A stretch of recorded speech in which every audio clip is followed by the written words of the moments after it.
Oh, hi everyone, and welcome to the Scratticus Academy. We are back with the penultimate episode of Doors of Dunera tonight. So before we dive round and say hello to all of these lovely faces you can see around the table here, first of all, I want to say please go check out the content warning for this game and also the other links coming up in chat now. That includes Twitter. The next season is almost upon us. So if you would like to get into a game, head over to Twitter and drop Scrat a DM. And we will get you into a game. Also, if you've missed out on anything, you can head over to YouTube and catch up on all of our games there. We've put them in playlists so you can catch up on them easily. Also, we have a Discord. There is a channel just for this game, and we would love to hear what you think. It's normally full of shouting and theories, which is why I like to linger there for a little bit. But otherwise, please go check that out. A huge thank you to our wonderful sponsors in the form of Maychan Press. They have basically created D&D in space with dark matter, which you can now get in hardback, which is a wonderful thing. And you can catch their Fae Folio, which is one of our viewer games this season, every Wednesday. Also, the Deck of Many with the Deck of Many Things, the moving magic spell cards, which I've been using in this game to create story arcs. And yes, they will be coming into play today. Also, check out their Kickstarter because they've blown it out of the water. They've now got art books as well as the moving tarot cards and everything else fabulous going on over there. Also, the wonderful Hero Forge for all your mini making needs. If you want to see a bit more on how their new beta is working before it's released, every Wednesday, Scratch and I drink a lot of coffee and play around with it at 2 p.m. EDT if you want to come check that out.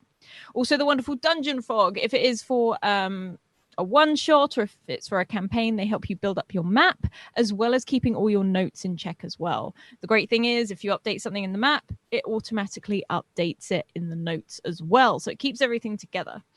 And last but certainly not least, our new sponsor, which is incredibly fitting for Pride Month. So happy Pride. And that is Heartbeat Dice. They also have a Kickstarter if you could go check that out. They've got some very pretty math rocks over there. So we'll be heading over there very soon. Otherwise, let's head around and say hello to all of these lovely faces here. And we will start with the wonderful Jagon's Gold. Oh, hi. Oh, hi. I'm Jay or Jagon's Gold. You may see them as math rocks. I see them as math crystals. Or crystal math, as some may say. Oh my. So I love it. I mean, it's the translucent ones, right? You know, so I'm Jay, play Paula Packer. She's a dancer, librarian, and she is searching for her dad and is excited to cross this bridge. And I don't know, I'm scared to see what's on the other side, especially out of character. Wonderful. Thank you. Then we're going to hop down and say hello to the lovely Tool School. Oh, hi. Hi, how are you doing? I am playing Averick Caldwell, who is the apprentice of Tolan Falk, who we started this whole adventure with. He is still trying to figure out some of the magic that has returned to him since he discovered that he inherited Tolan's in Anakwe. And yeah, this is big. This bridge is here in front of us.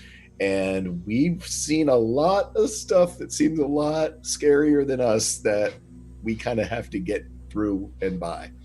However, I've got to say, Reese is getting pretty scary himself. I'm just saying. The true big bad of the story. Speaking of Reese, hello, Mal. Hi, I'm Mal. I play Reese Blackash, the apparently real big bad of Dunera. Who knew? Reese is our tired wolf dad, and last session we found out that maybe he's not as old as he looks. Secrets. Wonderful, thank you. And then we're going to hop over and say hello to the lovely Sarah. Oh, hi. Hey, I'm so happy to be here with all of y'all. I am this everywhere on the internet, and I am Florence Fetlock in this game. She is a courier who used to work for the Karnan Postal Service, but now works delivering messages from one side of the veil, from those who have passed on to those who remain on this side. She recently got some super cool double-sided hammers that Averick made, and she's also pretty jazzed about finally being at the bridge. Okay, wonderful. Thank you. And that is exactly where we are. We're at the bridge of Tharra, and it connects the ice coast with the almost forgotten, untrodden land of the North Fae.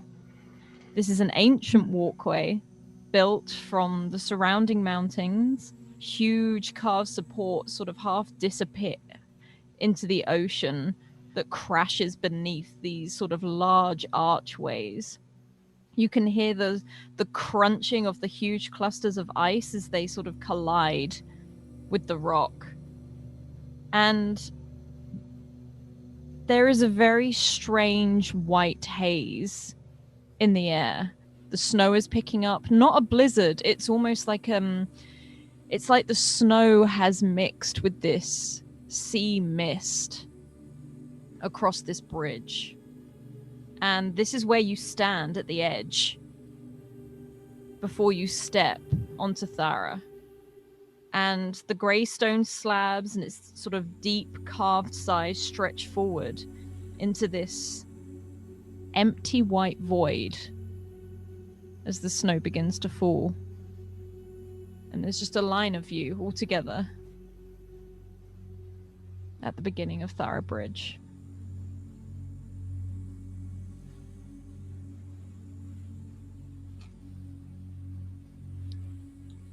How does everyone feel standing here?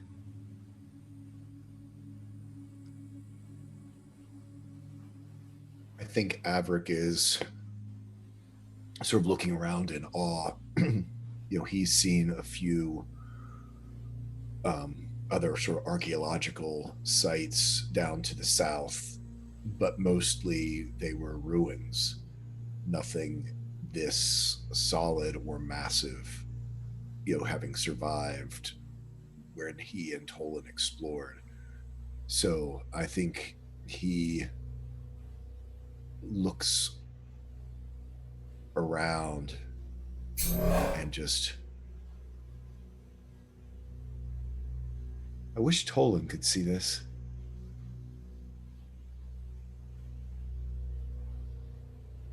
Yeah, I think he would have been thoroughly impressed.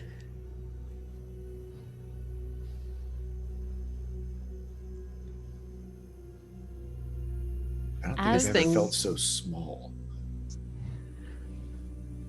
And you look up as you say, thinking it felt so small. Welcome in, Raiders. I don't know why I tried to do a half heart then, but there's a mic in the way and I don't want to punch it. But welcome in, Raiders.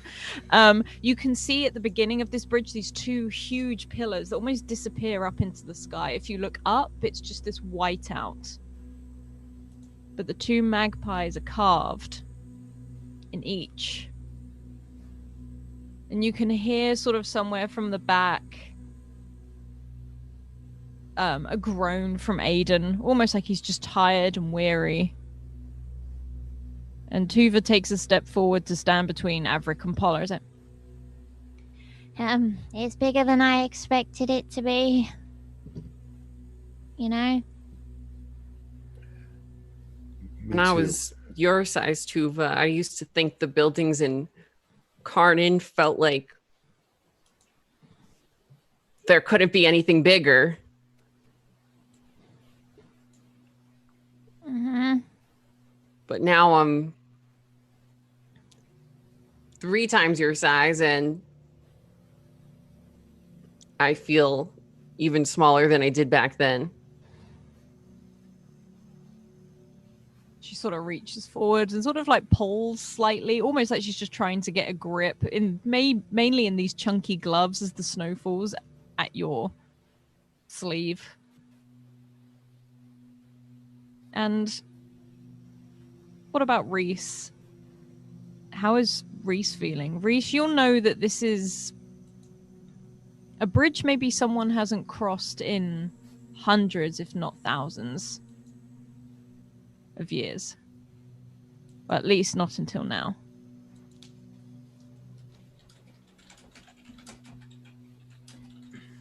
I mean, this is sort of a running gag at this point, but Reese is tired. And I think as much as he is in awe of the bridge, he's also watching the snow and the mist. And while everyone else is commenting on the size of the bridge and all of that kind of thing, he's just like, we might get lost in this whiteout. We should be careful.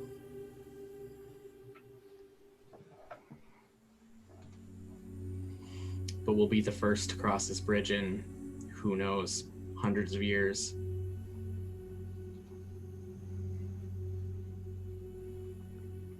Are we sure this thing is secure? It feels good to me.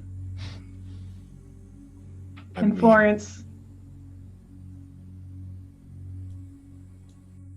with like some of her, she's, this sturdy kind of stocky woman. She gets up on her toes and then kind of puts her weight down on the bridge a few times.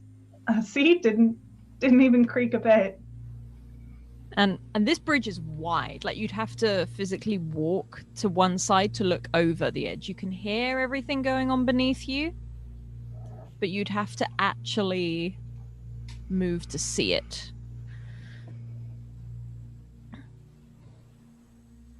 Even though we're the first people to come across this in a while, I feel small, but I don't quite know how to describe it. My heart almost feels full of the history and the people who have been here before us. Just look at these things. Every carving's got to mean something, right?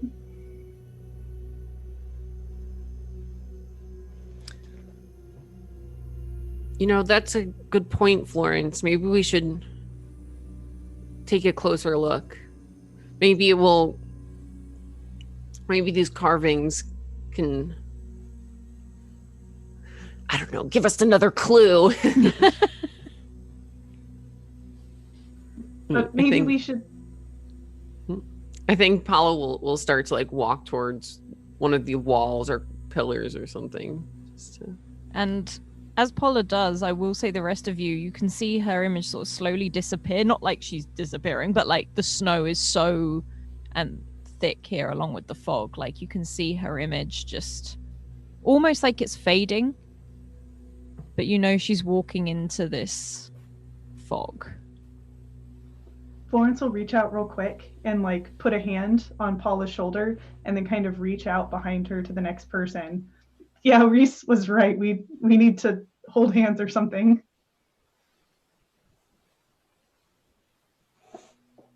Averitt grabs on. You can feel Rika drag Aiden and hold onto the back. Tuva still holding onto Paula. What about Reese? Where does he go at the back, or is he in the middle? You've got Astrid by your side, and Balder as well, because Gideon is at the back. Reese is probably at the back at this point of everyone grabbing onto each other. Okay. You all take a step forward and you step into the mist. Reese, could you roll me an intellect check of 3, please?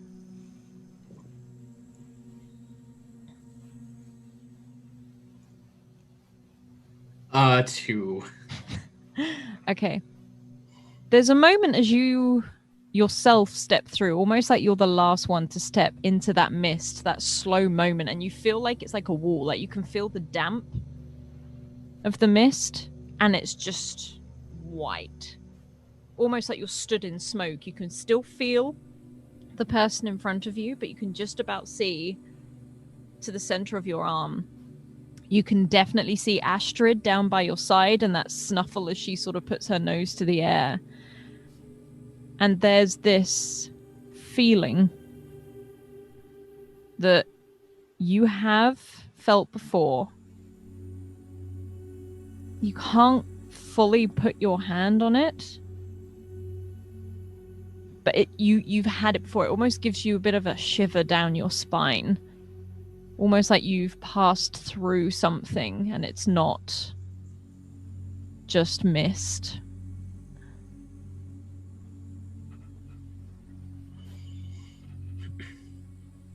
I think sensing that feeling, but not being able to really nail down what it is, he just tries to call through the wind to the person in front of him and the group in front of him. Everyone doing all right? As you call out, none of you hear Reese. And then every now and again, you think you can hear his voice. You're not hearing the words, you can hear his voice, but it seems almost as if it's further ahead. Like Florence, in your ears, it's ringing down from the other end of the bridge, far away.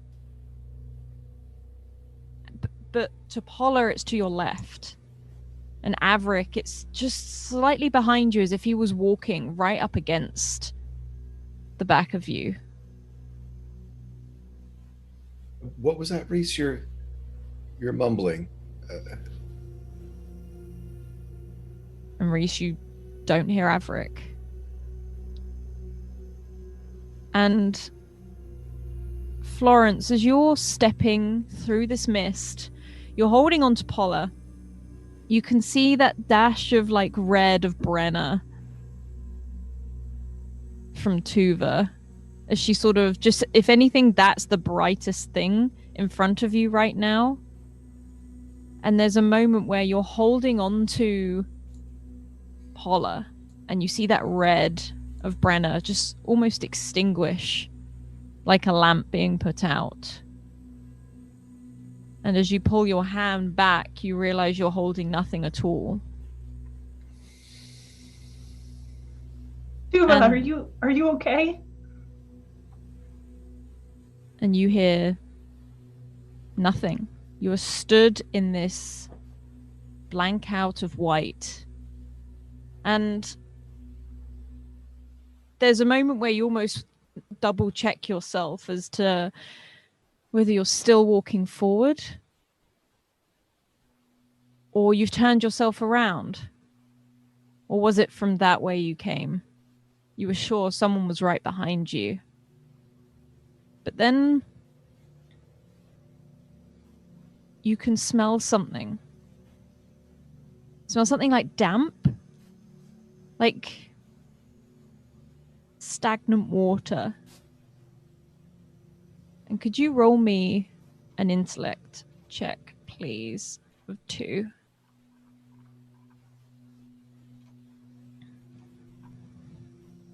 Okay.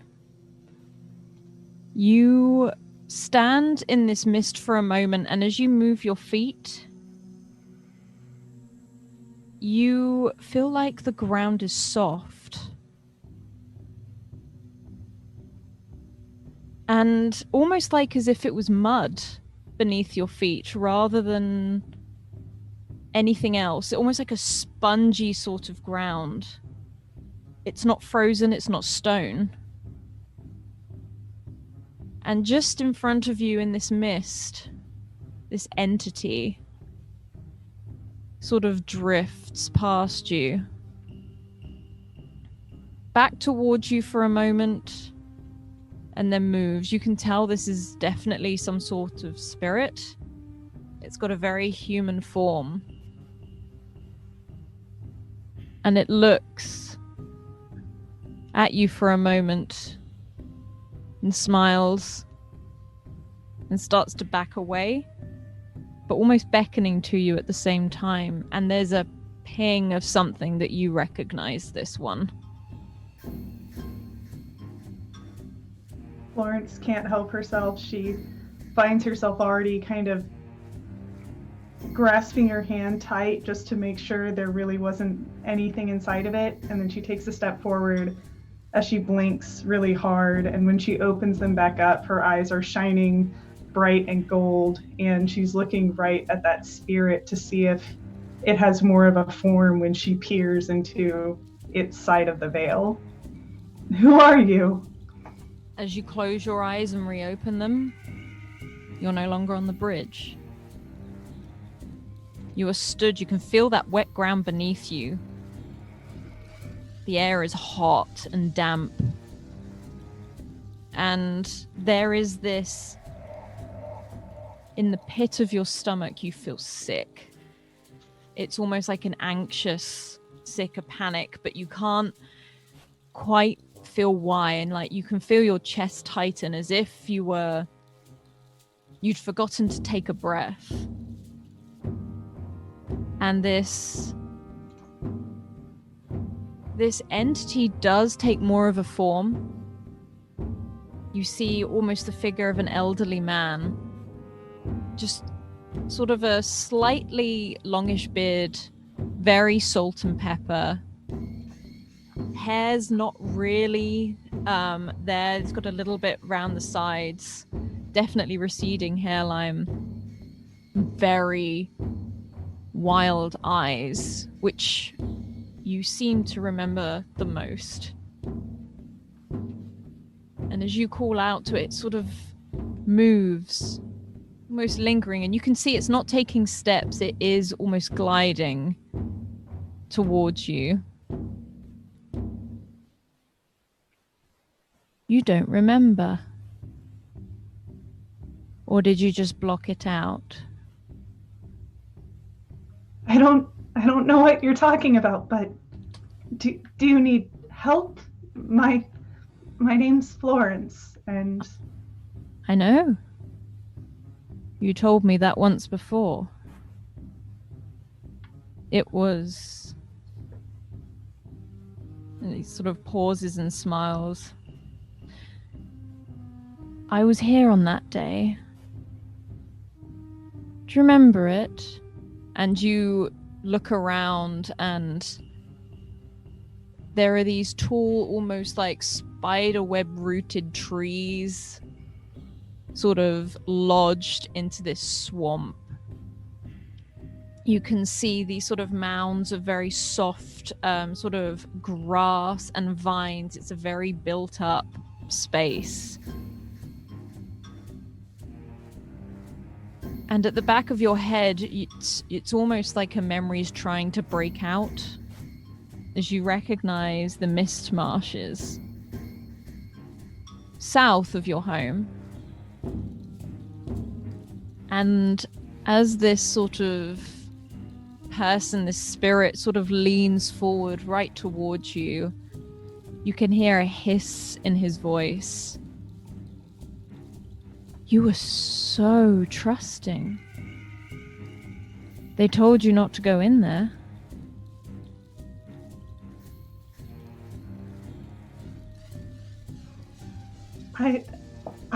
I'm so sorry. I wish you'd tell me your name. I know I've been here before. I recognize this place, but I don't know you and I don't remember who you are. Then let me show you. And it holds a hand out to you.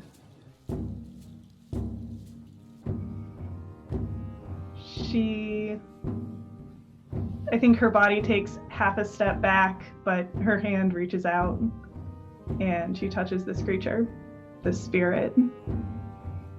And as you do, you step into these marshes, this mist, as you disappear. And Paula, you've stepped forward and you feel Florence let go of your jacket. You can't feel Tuva's hand tugging at your sleeve anymore. You almost feel like it left in a fast moment, almost like it was snatched away. You don't hear a yelp, you don't hear anyone else in the group. It's just this fog, this mist, this white, just wall of nothing. Oh, of course this wouldn't be simple. Nothing is simple. I think Paula doesn't even bother to shout for her friends, but just begins to like look around, like trying to see if she can spot anything in this white void. Okay. Could you roll me an intellect check of 3, please? Is this a perception situation? It is.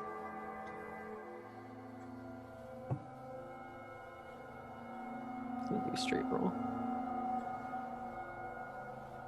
Okay. You sort of look through this mist for a while, and you can see this hooded figure, almost as if it just moves in and out of the smoke itself. Cloaked, moving quite quickly, disappearing and reappearing here and there.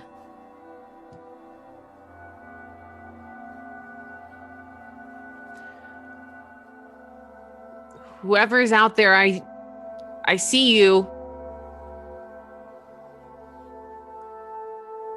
There I think is no Paula response. will move it. Oh.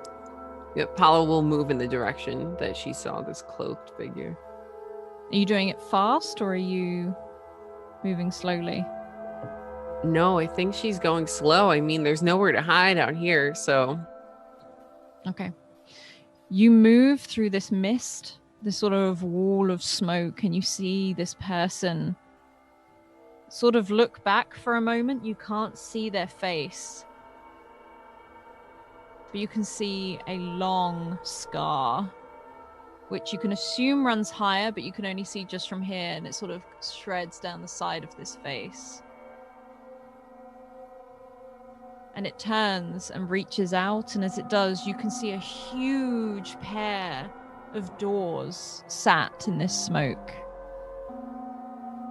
You recognize these doors. They are carved with both animals and literature. You can see the heavy handles at the side. You use them every day. They're the doors to your library. And you see this shadow take one quick moment open and disappear through them.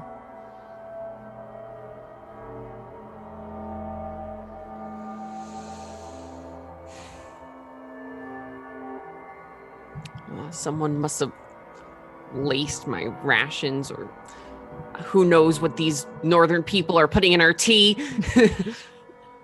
Paula swings the door open. You are in your library. The bookcases, tall, stained glass window fixed. It's empty apart from the books that seem to be hovering in the air, writing themselves, putting themselves back in place. This figure is running, and they open that door to your library and run through into the corridor you know leads down those steps to the front of the academy. The lights aren't out, but they're not particularly bright either. It's almost as if someone has put almost like a sepia filter over everything. Everything's got a sort of grayish, sort of sandy colored look to it. There's some vibrancy maybe in the stained glass window where you can see some light coming through. But that's it.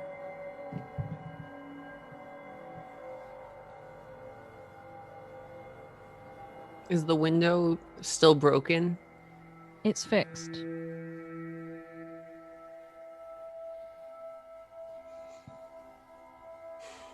All right, well, if this isn't just a big hallucination, then I don't think this is right now. I think Paula will try to look for any signs of like when she might be. Where would you go to look for that? Think she'd look by the desk to see if it looks like how she kept her desk area, or how the person that came before her, or if it's even recognizable. You can find your desk, you find your things on it. You can see your usual. You think maybe someone else has sat here, but not for long. Everything is the way you left it, because no one touched your things. I think they knew not to. Can see where you'd either brought lunch in and forgotten to take some of the cutlery home. You open the drawer, you hear it clank as it's there. You can see your books. You can see almost everything how you left it. The only difference is that there is a mug of tea there, still hot. And it looks like maybe the desk has juddered and the tea has been spilt. As you can see some of the liquid sort of shining across some of the wood of the desk, and it has spilt onto some of the papers. Nothing important, but you drink coffee.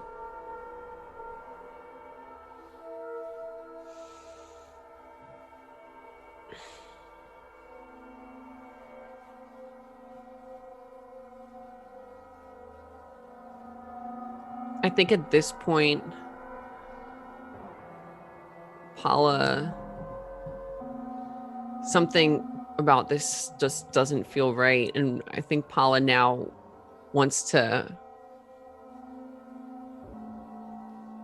get the element of surprise on catching whoever this person is that's pulling this prank on her. So I think Paula ducks down beneath the desk and tries to sneak, much like she did when she was hiding behind her desk from the shadow creatures not long ago. You have seen this hooded figure leave the library. They haven't closed the door behind them, so you can easily look out. And you can see the steps leading down, but there are no students. There's no sound of anyone here.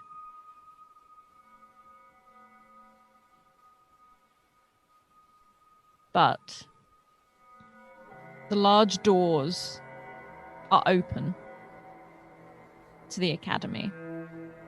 And they are huge. And from outside, this light is beaming in, casting over that stone floor. As that hooded figure looks up to you and tears out into the streets.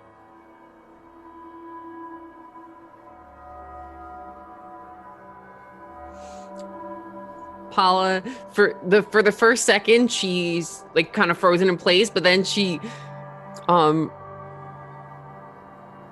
snaps herself back into the moment and chases.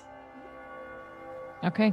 You run down those steps. It's very bizarre. It's almost like you're living in deja vu. You can hear your feet, sort of like your shoes sort of hitting those stone steps. But you are still in all of your sort of winter gear. And you can feel hot in all these layers, especially here in Karnan. And you head towards the door. These huge, this huge archway thrown open. In front of you, you can see the bridge that goes over the waterways in Karnan. There are no gondolas. There are no nothing. You see the city ahead of you. And it is on fire. The entirety of Karnan stands in flames. And you can feel the heat almost on your face, just as it sort of feels like it's scalding and that crackling. You can hear yelling and screaming. It's that hooded figure heads in a direction you know very well, where the season tree once stood. It's just a dream. Just roll with it. Just roll with it. You know, trying to block out the flames and pursue this man or this figure. Okay. And you dash after them. I'm gonna hop over to Averick. And as we do, Averick, you were walking on this bridge, and there was a moment of when you called out to Reese and you thought you could hear him right behind you, but he's not there. In fact, the only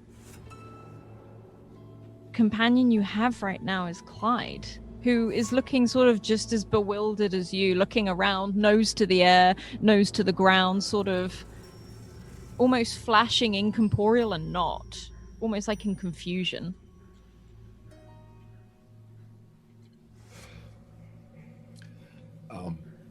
I think Averick looks around in this sort of sea of white,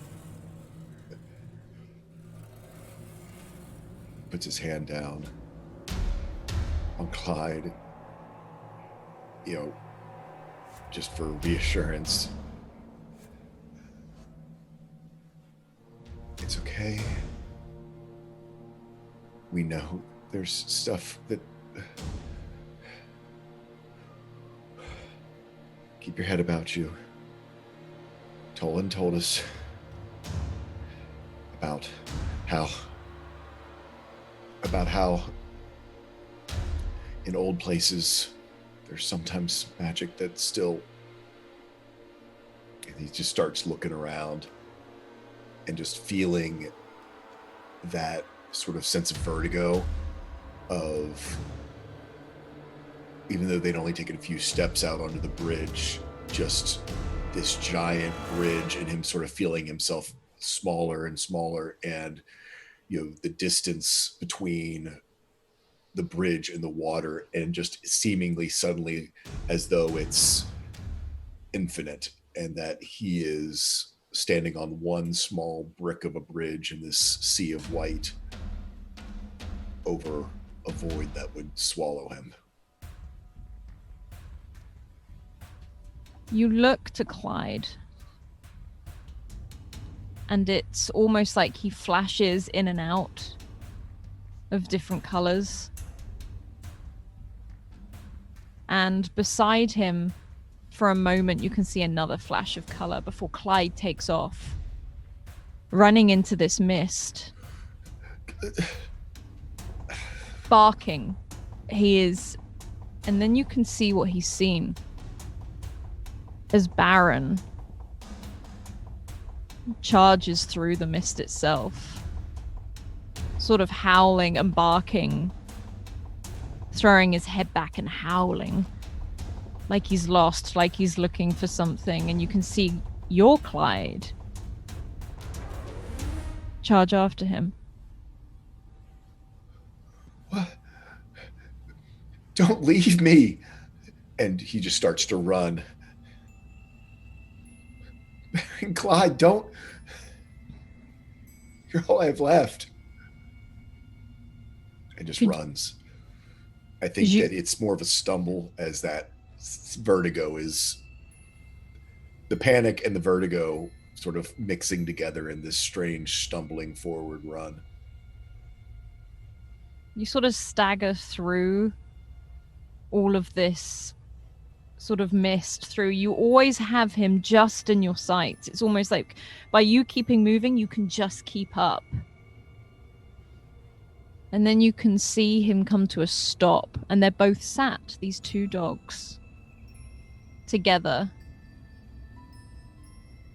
And they sit side by side and look at each other. And can you roll me an intellect check of 3, please?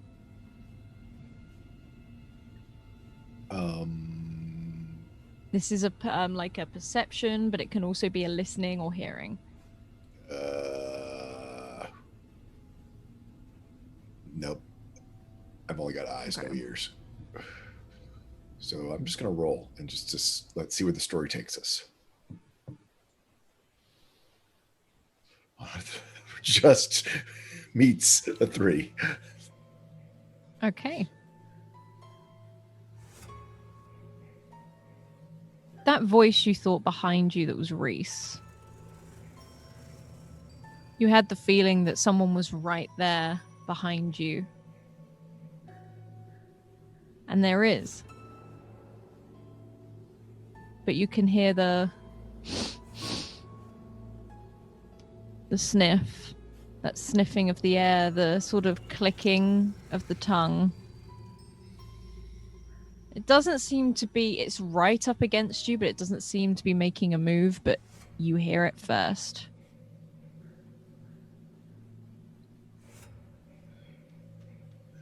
I think he starts to shake somewhat, tries to stay very still.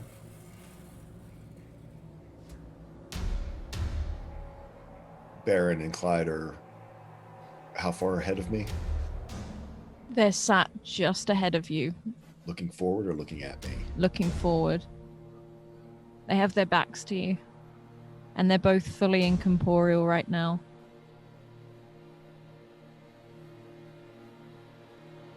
And there's a moment where you look at them, and their images seem to sort of shudder, like when heat sort of sits on tarmac. And every now and then they merge into one and split again. Merge and split. And that sniffing comes each time, slightly stronger as they do.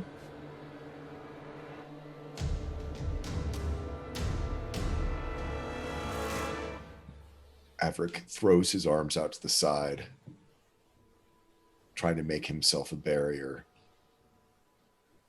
between the shadow and who he's afraid it is.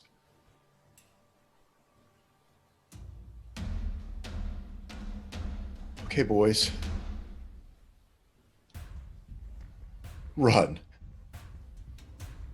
Whatever happens to me, don't let them get you. He yells out to Clyde and Baron, trying to block what he hopes is not Tolan sniffing behind him. You watch these two Anarque sort of stand upright and look back towards you, and they bolt off into the mist.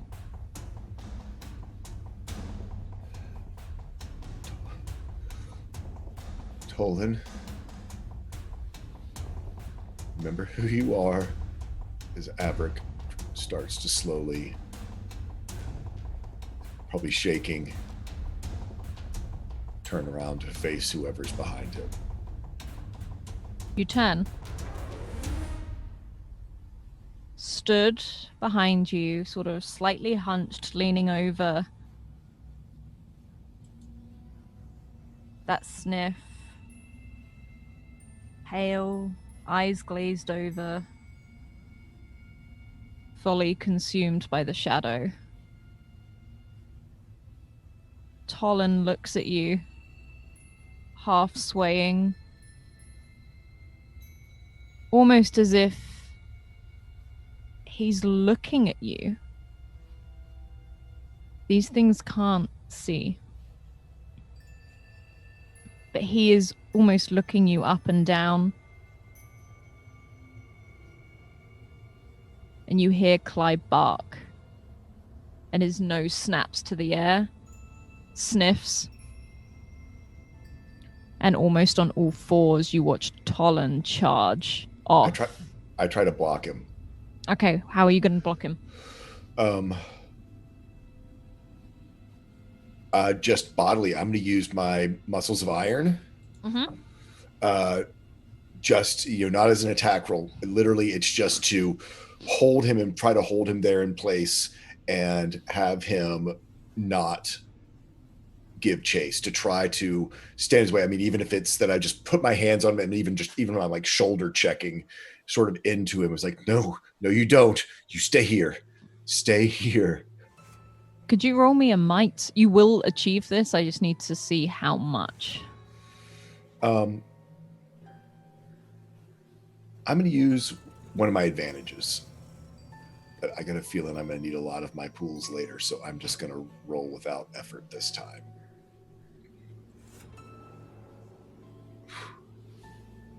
Just enough. Okay.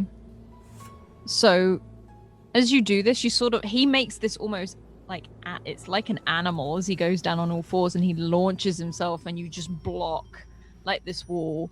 But on a 9, you sort of tumble down with him, and it's a motion as he's trying to fight to get off you, and you're sort of trying to resist him. And there's this moment where you roll over and you can feel that cold stone on your back and on your head as it's that ice, and you sort of almost trying to make your body go rigid, and he sits on top of you, but you've got him gripped. He's not moving. And you can see what looks like how ice creeps across glass, very much like at the coffee shop. It starts to move this ice across his skin that's graying, starts to go across the eyes, and you can see the mouth sort of hang open for a moment, almost out of confusion or anything else. But then he pushes his face right to yours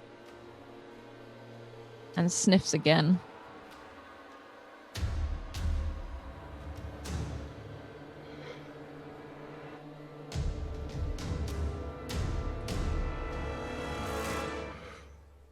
Okay, Tolan.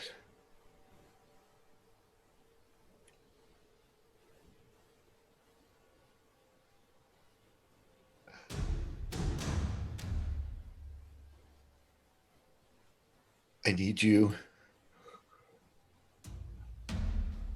I need you. I just need you, man. I want to try something.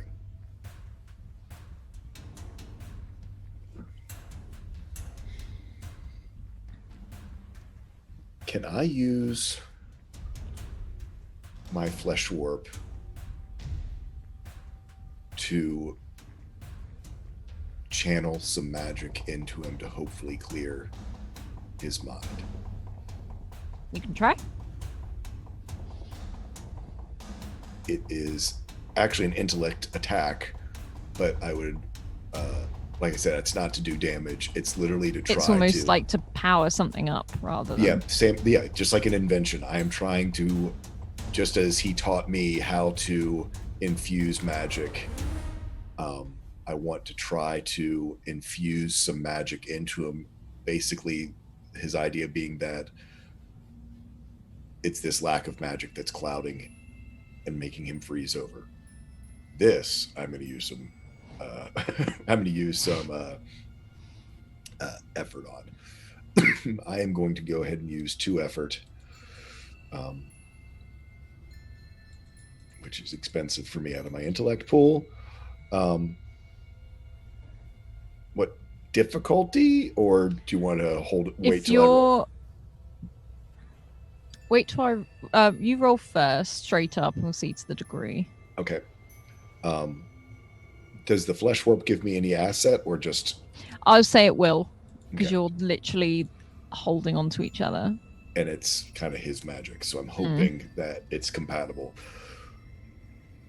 Let's see. Describe what it looks like as Averick tries this.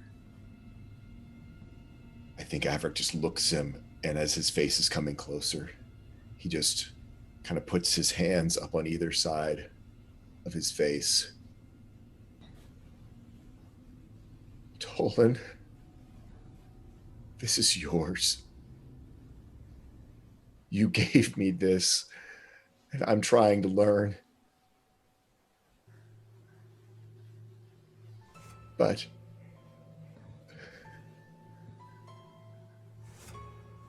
I don't know how to do this.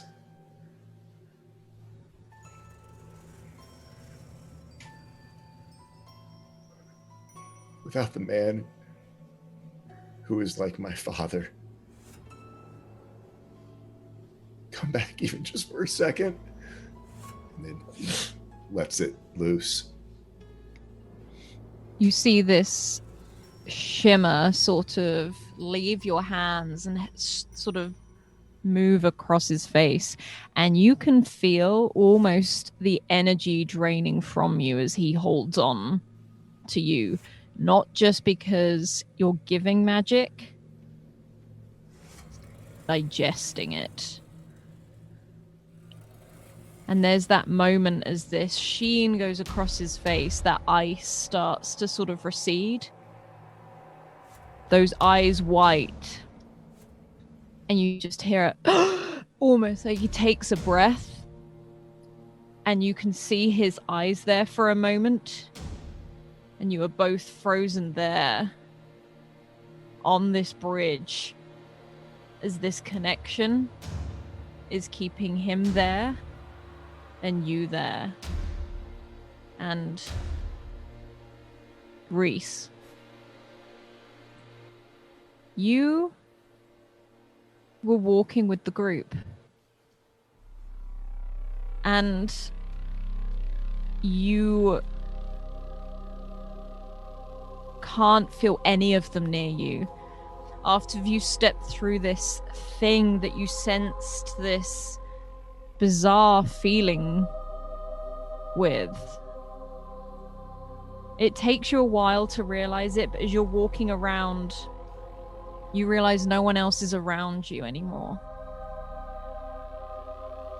You have Astrid by your side, who has almost glued herself to your side in this sort of white fog, this snowstorm of a mist. You can feel how thin the veil is here. Being a Veilwalker yourself, as you can just feel it, and you look at it through, as you see this color mixed in with this fog and this mist. This reminds you of that day again.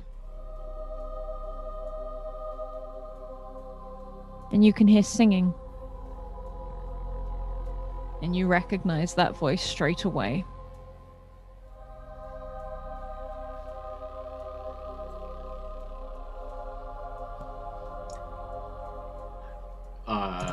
Is the singing coming from anywhere specific? It seems to be coming from ahead of you. You feel it's actually quite close, that it's literally just this mist that is kind of not letting you see what is right in front of you.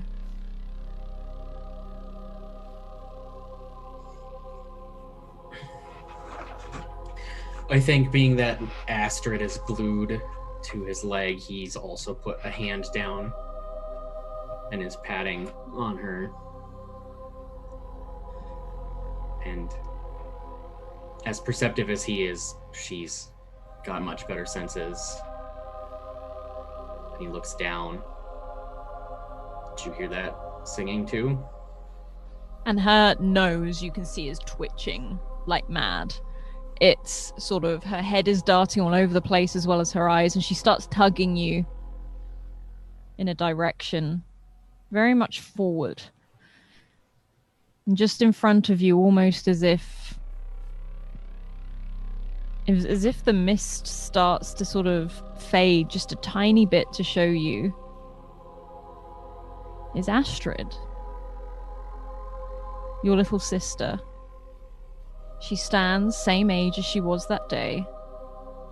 That long raven hair. Coat that was far too big for her.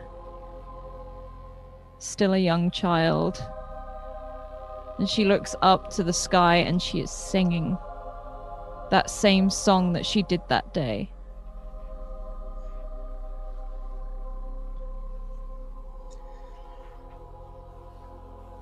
I think Reese can't help himself, and when the way clears a little to see this, he takes off towards her. Astrid! Astrid! You run straight towards her, and as you say that, you hear the singing stop, and she turns around in confusion, and her face lights up. And as you come barreling towards her, she throws her arms out and runs straight towards you and throws this oversized coat, this very small arms around your neck, and she feels as real as that day.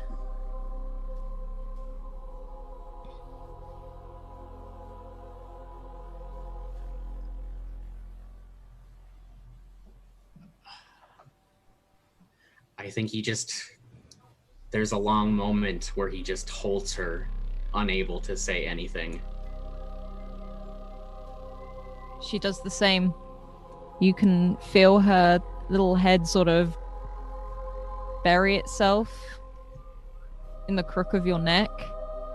But you do feel one of her hands loosen and reach out as your red wolf walks forward and puts its head sort of resting in Astrid's palm. I knew she'd find you.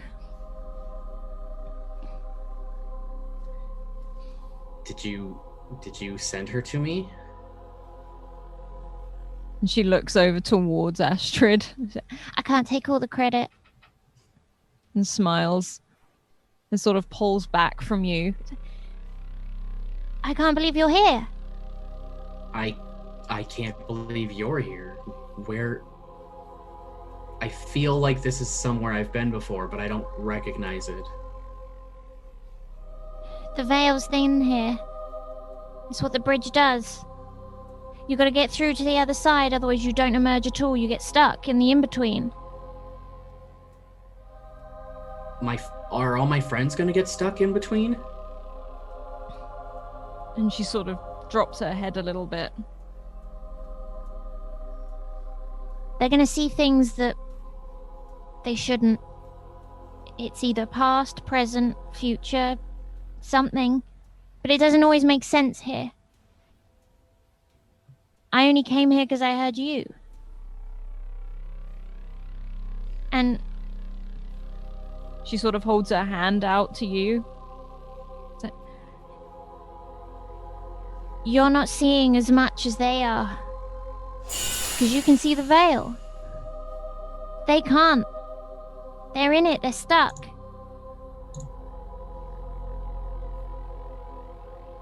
You've got to stop them. The veil...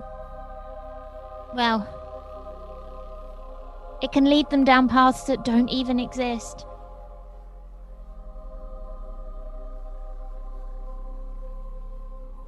Well, that's not good. I kind of need them. They need me, I guess. They do. And... Yes. I'm so happy to see you, but... You shouldn't be here.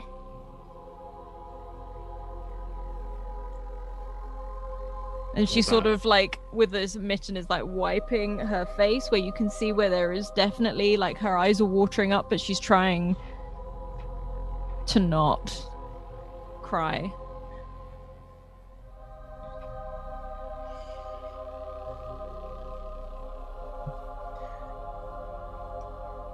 There's so many things I want to ask you, but I feel like I don't have time. I'm not gone, Reese.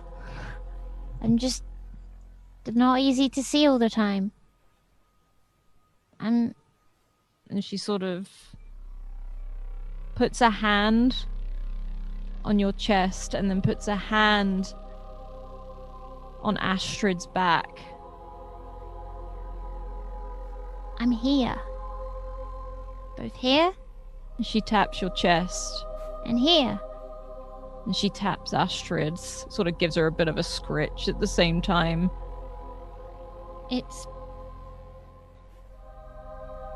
I'm glad she found you. Thought you needed her. I did. I think I did. She's taken very good care of me.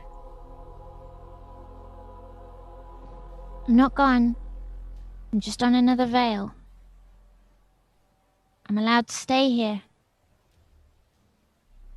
Not everyone can.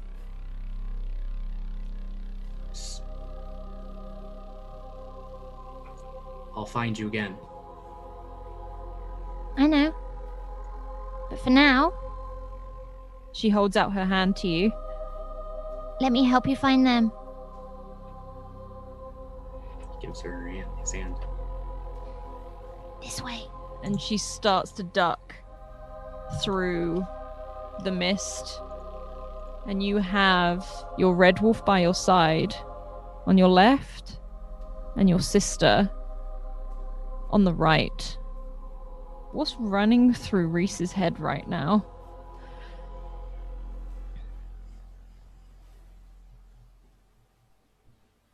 I mean, he's bad at dealing with stuff, right? So he's focusing on the actual problems at hand. He's wondering where Averick and Paula and Florence and Tuva and everyone else that he was with are and how they're doing. Okay. And she sort of leads you through this mist, and there's this moment where you start to see all of the colors that dance across it, as you can see the veil as it sits there. And somewhere you think you hear Florence's voice. And Florence, you watch it from a distance. That time before, the one you tried to forget. You came to the Mist Marshes to deliver the spirits. You ignored the warnings from the locals. They warned you. Even Malcolm warned you, didn't think it was a good idea. But he trusted you. You always knew what you were doing when it came to this sort of thing. In front of you, you see yourself, much younger. This is at a distance. Hand in hand with Malcolm, as you walk through these marshes, through these spider-webbed root trees. Sort of a nervous laugh comes from his lips. Florence, what does Malcolm look like? I think he's first and foremost squeezing her hand really tight, and every time they take a step forward and it jostles, she squeezes it back. He's got a kind of ragged mop of hair that's been thrown up in a bun that's way more utilitarian than it is sightly. And the humidity of the marshes hasn't been kind to either one of them. Florence's hair is kind of like sticking out almost in like a crescent shape. He looks like he spent every day of his life out underneath the sun. And he's only an inch or so taller than Florence, so he's also got that short, stocky, kind of dwarven-like build that Florence has as well. And what do you look like at this age? How old are you? So this is about 3 to 4 years before Florence is standing on the bridge looking at her younger self. She's about 26, as this younger Florence is they're both wearing waterproof waders that kind of come up to their armpits. Florence has a map in her other hand, and she's kind of holding it kind of around her head and constantly telling Malcolm not to worry. Her eyes are a little bit brighter, and Biddy, her bat in Aquae, is kind of clinging into the bottom of her hair and is just hanging off of the back of her head and looks pretty content in this marsh.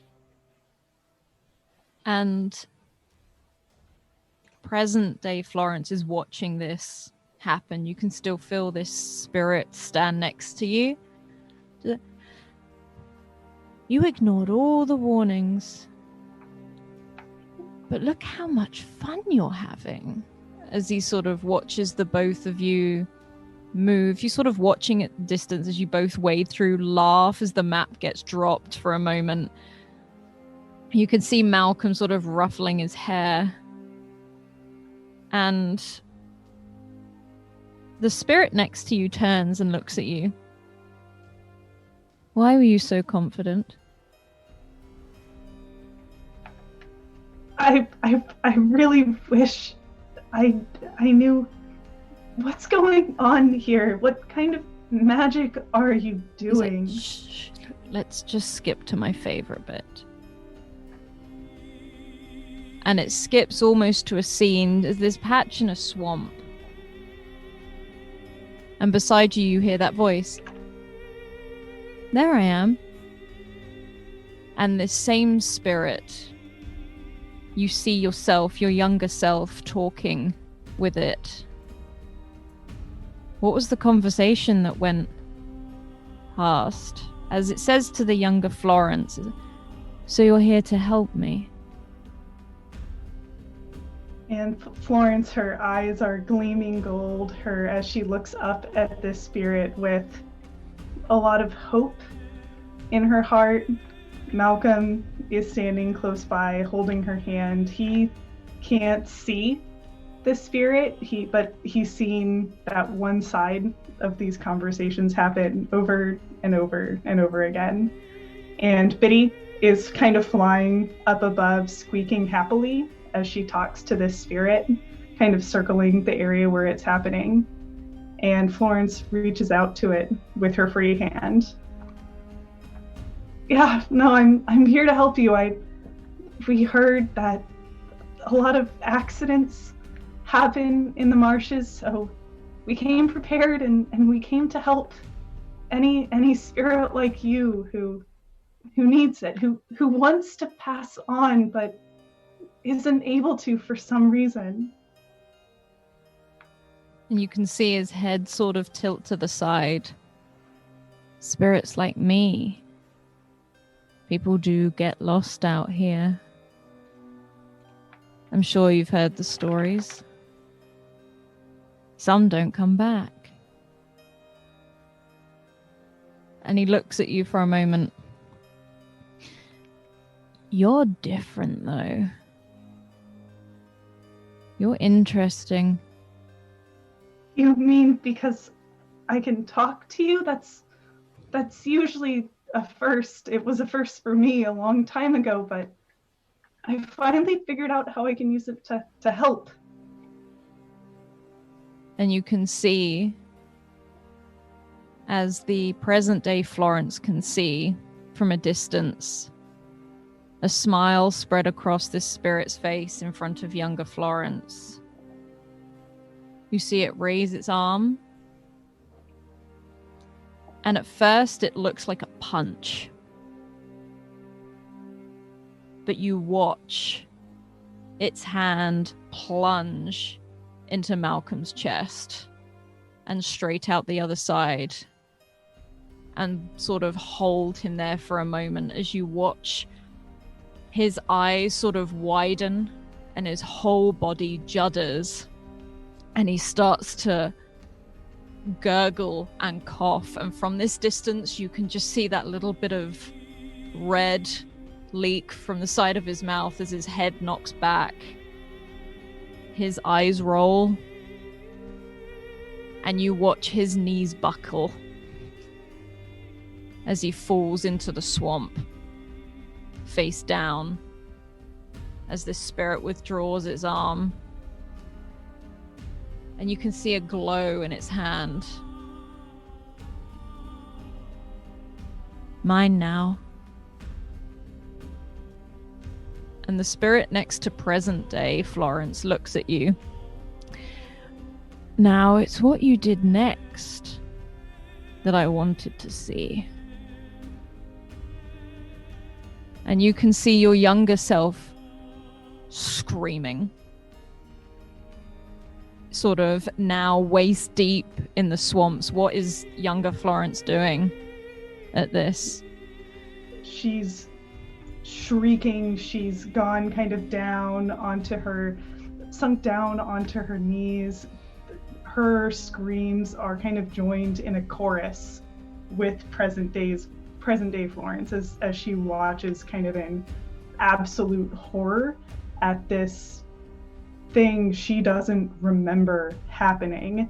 And younger Florence is like retching her hands through the water as if she can dig him out of the water, and she's not finding him. And so she reaches down and she almost finds herself like holding her breath and trying to like go into this swampy water to find him. And meanwhile, she's just screaming and shrieking, "Please, Malcolm, just get up. I know you're fine. You're totally fine. Just get up. Get up. The water's not that deep." And as you lean down, you suddenly realize that you in present day and this spirit are right next to this scene.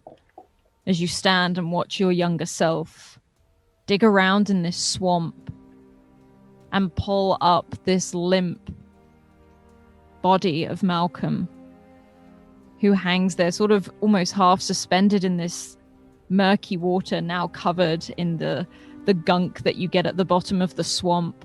Eyes rolled back. You can see where the water's hit the blood and just smeared it across his face and down his neck as he sits there lifelessly. And the spirit turns and looks to you. Now, what you did next is the reason you are who you are. What did you do, Florence?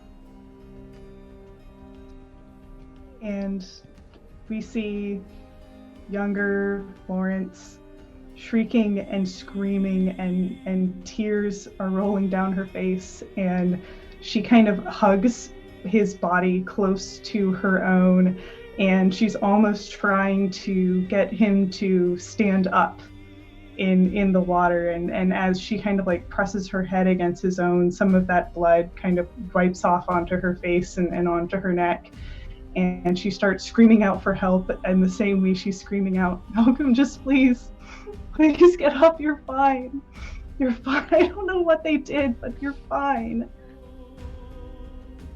And then, almost because she asked him to, he begins to stand. His bones become upright, his muscles begin to stiffen, and Florence is no longer having to support his weight because he's standing on his own.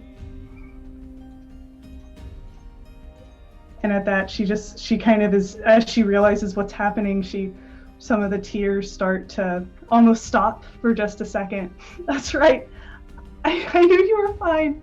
I knew you'd be okay."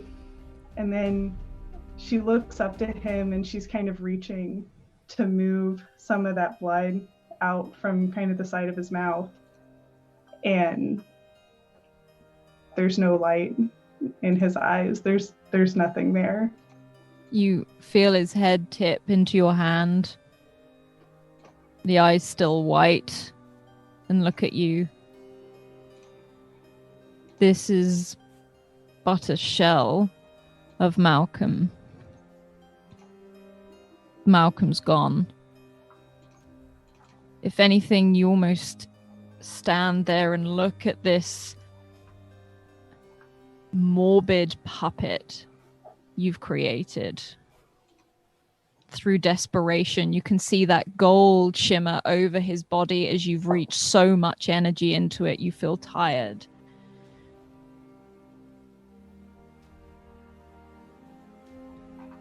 And he lolls there. Nothing. And she just stands there in absolute disbelief for what could have been a second or an hour. But the next thing she does is she shrieks at him, and she turns around and she just starts running. And as you run, you watch young Florence disappear into the woods, glancing back only once to see this creature stay standing where you left it, in the mist marshes. Part of Malcolm's still there, but not really. You don't feel him there at all anymore. And for some reason, you could not sense his spirit at all. There was no element of him left. In your present day version of you, that spirit that stands next to you, eyes now blazing the same white as Malcolm's had that day. And as you look at it, it slowly takes the form of Malcolm. White, grayish, hollow. He's still there. You're lying. You're lying just like you were then. Everyone takes warning in that swamp. People don't go in there. I wouldn't have needed it if it hadn't have been for you. One of the stories is that there is a witch in the swamps that leads people astray and takes their souls from them and leaves them as puppets, like statues, in the swamps. But Florence, and he sort of turns and you can see his eyes start to glow, almost like a light now, rather than that white. I made you who you are. It took a demon to make you strong.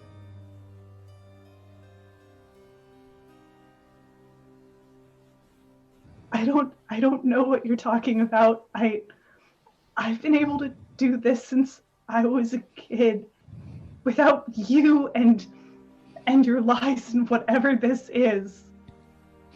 I don't remember any of that. That's because you blocked it out. It's easier that way, isn't it? Than realizing what you did. Someone who would follow you anywhere. Anywhere.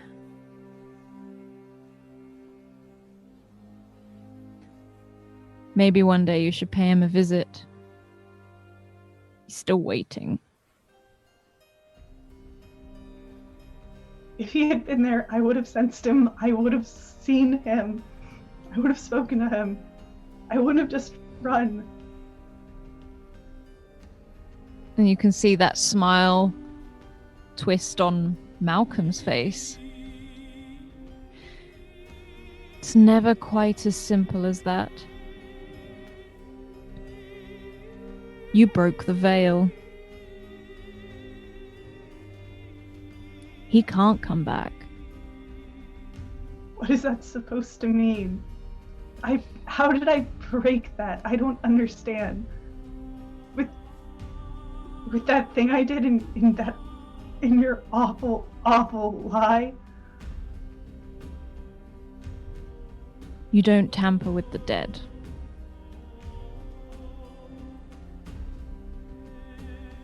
And as that happens, you see it almost disappear and fade.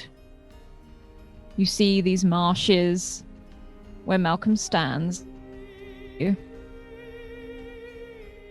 you can just hear the cries and the screams of your younger self as they tear through these trees in the marsh,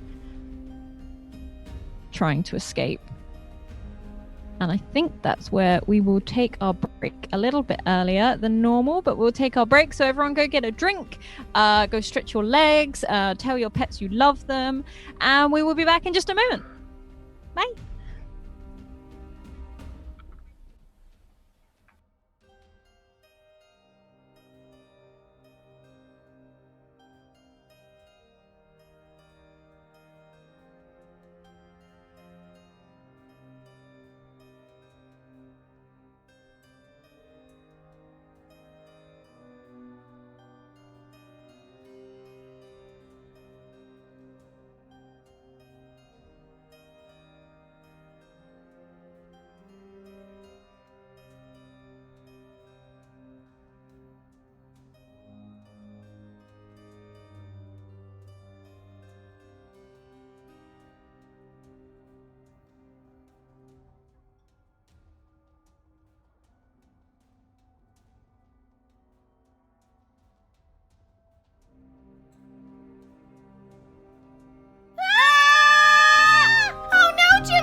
Looks like you really lost your edge, huh?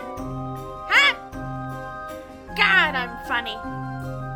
So, I guess weapons don't... Weapons don't work! Hey, why aren't you laughing? Oh, I know. Let me hit you with the punchline! Wait, my animated spell cards! They can save us! Well, jeepers, Jane. Blast him! Avada Kedavra!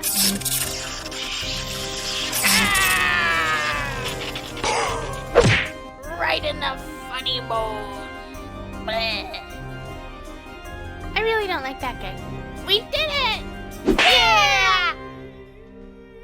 Defeat your greatest foes with the most powerful spells. Animated spells are back, with level 6 to 9. Each spell card features 8 frames of looping animation that makes the spell come to life, and contains all the spell details on the back. And for the first time, you can divine with a fully animated tarot card deck. Will you read Fortune or Folly? Jane! Techno's reforming! Not on my watch! Meteor swarm!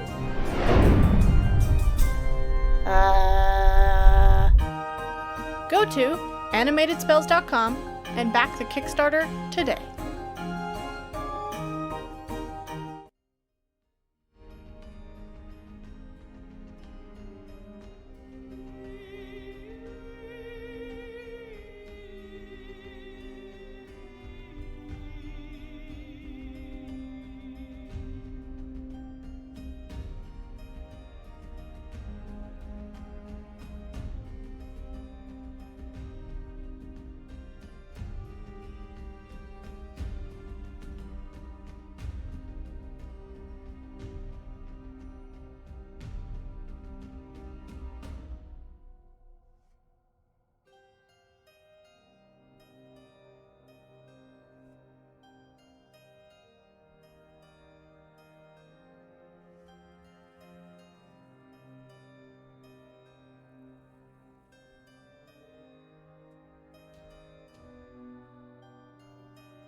Reese, you're moving through this fog and this mist. You've got Astrid pulling at your hand, getting you to she's sort of leading the way for you, and you can hear Florence, and you can hear this sobbing, this screaming, this crying.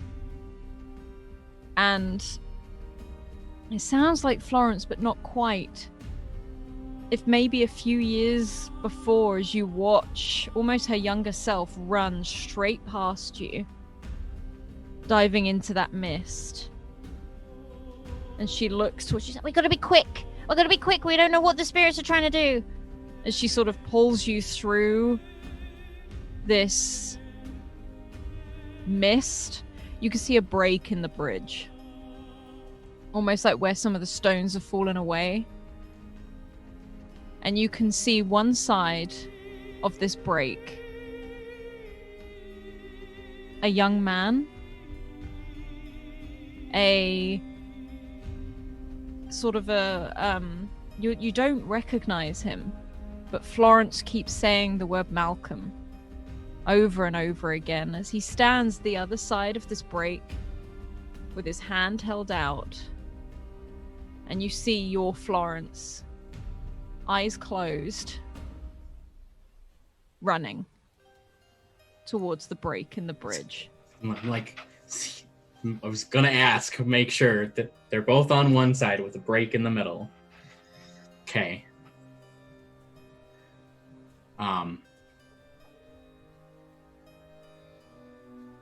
I mean, what does Reese normally do in situations like this? Charge ahead. That's what we're gonna do. So he charges up towards this person and the break, and seeing Florence, he just... Florence, stop! Florence, could you roll me an intellect check to see if you can hear him, please? It is a check of 3. Hey! What if instead? Hey! We do Reese. love these. You, Florence, you think at one point you can hear Reese just yelling your name, but in front of you, Malcolm is like, "Come on!" And you're stood on the Thunder Cliffs again. Like those days you used to spend there where you would dive into the waters below with the rest of the kids from the village. And you sprint. Reese? Sorry, no, go on, Florence. I think we hear her say to this image as she feels the cool mist of the Thunder Cliffs on her face. I knew you weren't trapped back at that swamp. And then she runs. And she runs, and Reese, you see her bolt, and you watch her foot touch one of the last stones before the break, and that stone gives way. What do you do? Something stupid! I swear it's always down to Reese. Yep. I mean, I was like, yep, this is probably what's going to happen. So he's going to launch himself over this break to try and tackle Florence back to the other side before she falls. Roll me a straight up might check, please. Well, I have jumping. Can I do that? Yes, you can jump. And I'm going to use one of my advantages that I was given, because I don't want to let Florence fall. Oh my god. Okay. Florence, there's a moment as you're running through and you feel your foot give way, and at that point, as you look down at the Thundercliff's edge and at Malcolm, the image of Malcolm breaks as Reese launches himself sort of towards you, and you almost feel like a brick wall hits you. You both fall. And as you do, Reese, you have that last sort of stretch in you as you hold onto the side of that bridge. Florence, you come round and you can feel yourself clamped into one of Reese's arms. Reese, you can hear Astrid screaming your name, trying to pull you back up. But you hang there over the Ice Coast Ocean, And as you look down, you can see these huge clusters of ice smashing together and crashing to the icy waters below. This is about a 300-foot drop.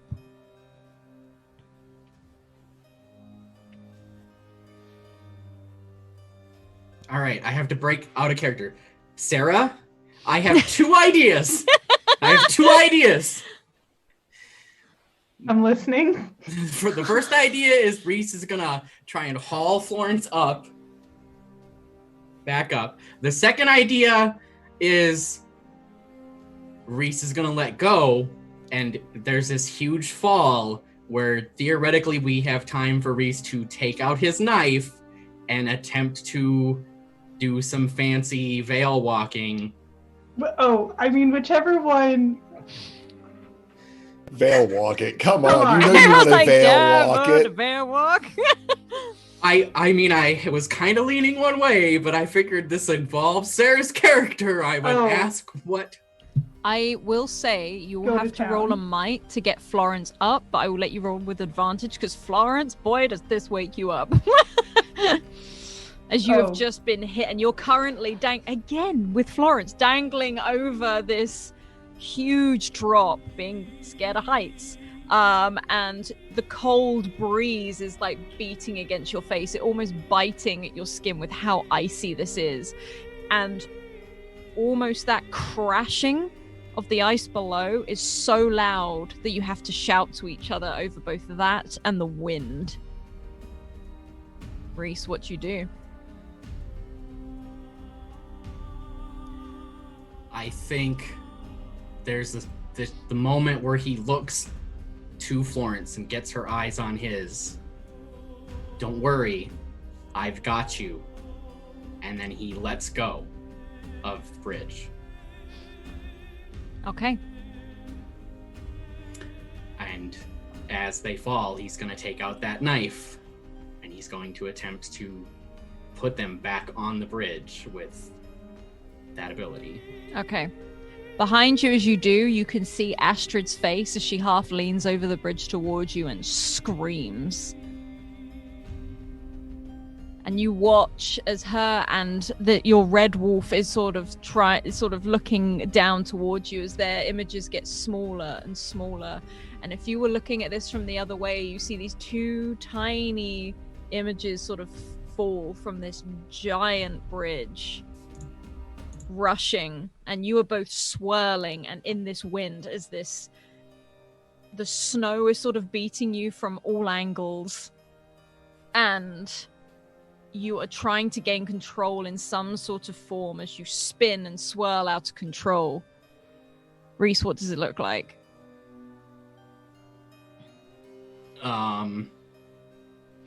I think they're spinning and it's already a whiteout, but somehow it's worse because they're spinning and everything's spinning and swirling, and he's trying not to let go of Florence, and he's trying to get that knife, and it's in his hand, and he doesn't even know what direction is up or down anymore, other than they're falling.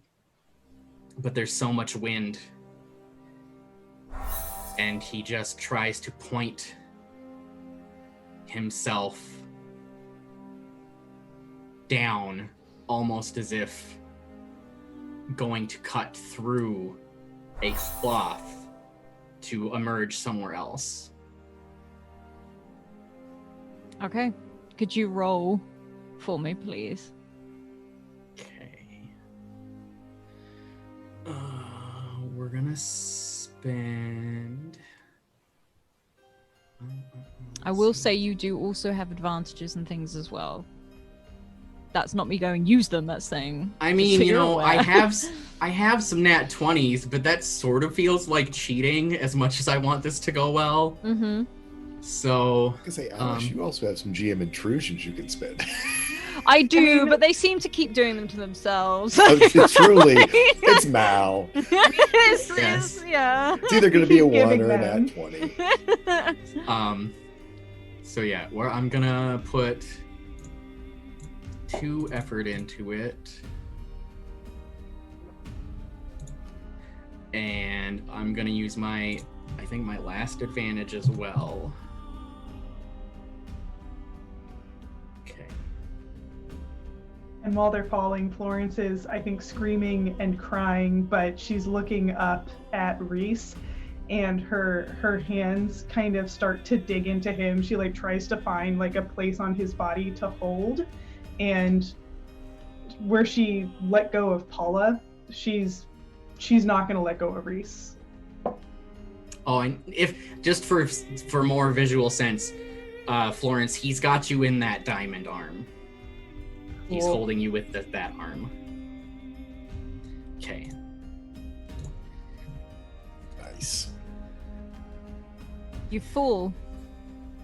And as you do, you sort of right yourself. You've got Florence almost screaming in your ear, but that's only adding to that rush of wind, the clashing of the ice below. As you sort of turn and you look at this water rushing up to you, that blade in your hand, as you carve through the veil, and almost just... you're gone. Back over in Carnan and Paula, there's this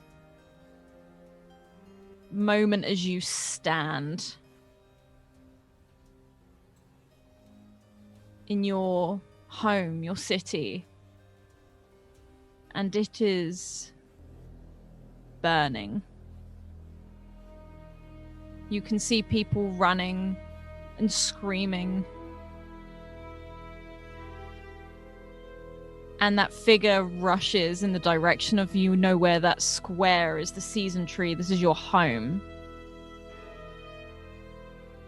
And that heat from the flames, that crackle of the fire, you can see what looks like hundreds, if not thousands, of Inarque rising up towards the sky in this flurry of color.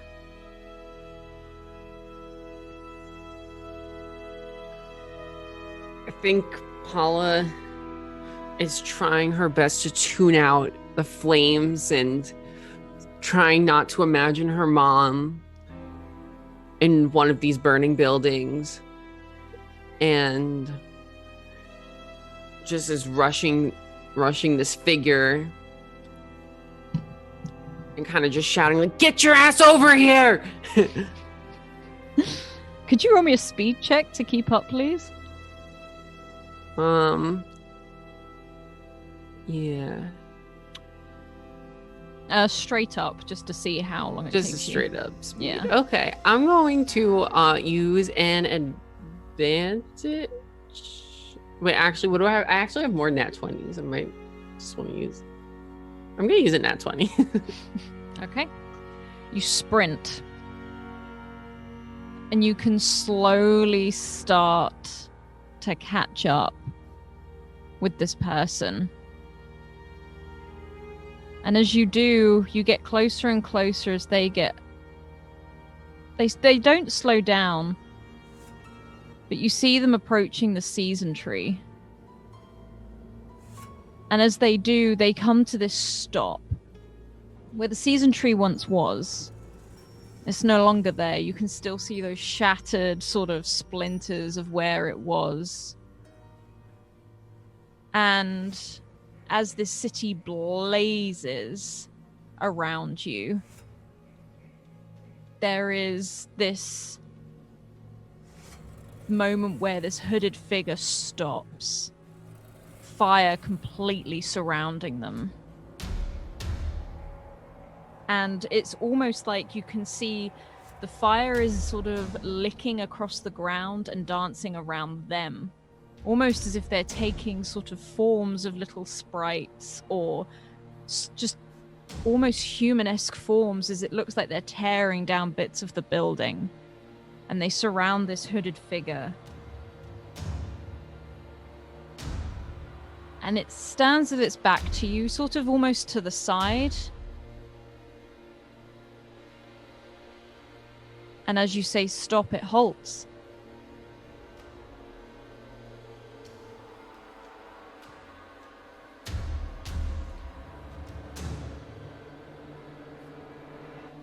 I think Paula would continue to move up towards it and try to turn it around to look at her. Fire does block your way a little bit, but you can get up very, very close to it. It's almost like the path. You notice that you're stood on flame. And you can see it sort of branching across all of Karnan. If you turn back, you see the academy in flame. You see the remnants of the church in flame, and all of these buildings sort of falling and being engulfed as people try to escape. And you see this hood sort of tilt towards you, showing that scar again. And as it turns, you can see that the scar runs from the top of the crown all the way down across the eye, across the cheekbone, down to the jaw. And you're pretty sure it goes much further down as well. It's a mix of what was maybe a cut or a vicious sort of attack. And the eye itself is glazed over white. Just the one. And you can see where the scar has shattered this brow.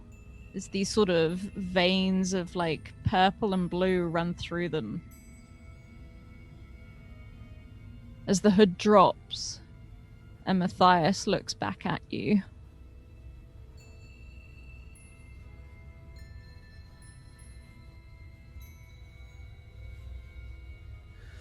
What the fuck? What is... Matthias? He turns and holds his hands out to you. This blue flames is ablaze in his palms. You see Sophia poke herself out from the crook of his neck where she normally sits.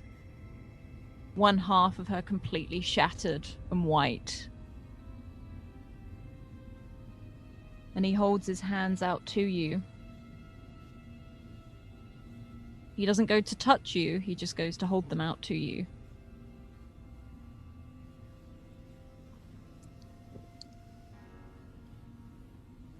So, and Paula's puts her hands out and starts to move closer to him. So this means that you survived, that you live after the airship goes down.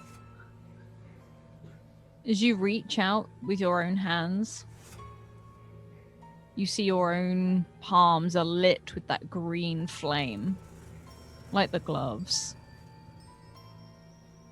And he places his hands over yours. And as he does, he sort of places them over and swipes them back. And in his palm is something you've seen him wear before,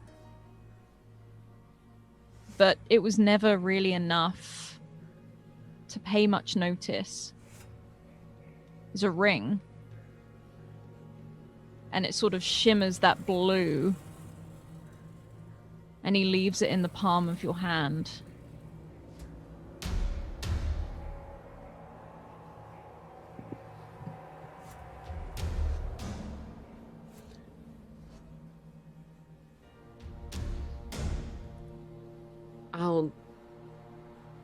I'll take it. But if you can, please speak to me. Where are we? Is this real? Will I wake up and still have this? And he looks at you and his brow sort of tenses. Who are you? Why do you haunt me like this? Every night.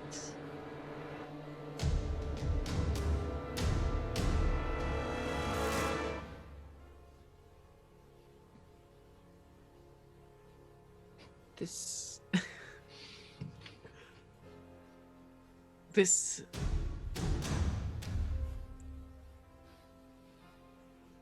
This can't be the future. This can't be the past.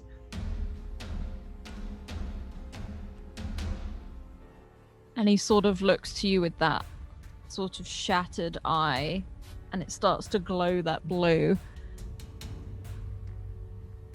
I don't know who you are. I don't know what this place is. But please, stop haunting me.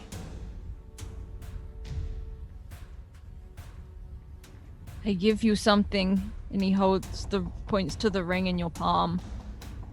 And you can see his hands start to blaze this blue fire all the way up his arms. And he looks back at Karnan.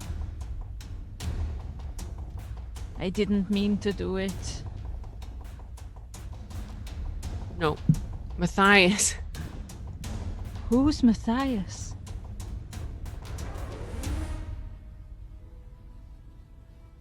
And he starts to back away from you.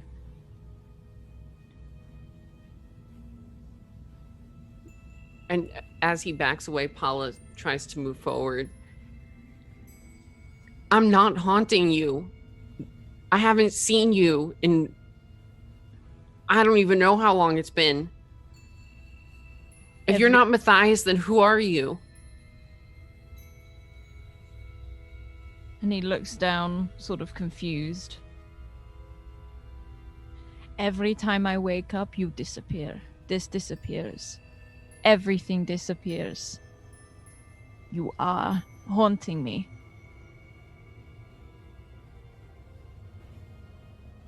What's your name? And again, he pauses.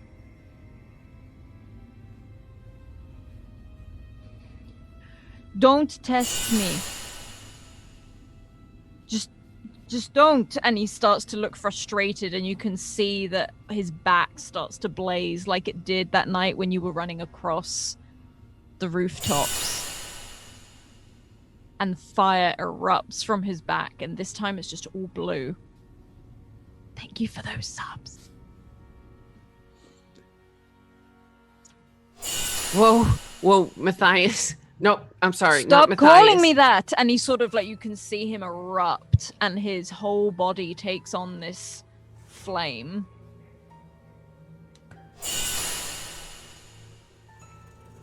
And he starts to back away. He's like, don't come back. I gave you something. That's what he told me. Give you something, and you go away.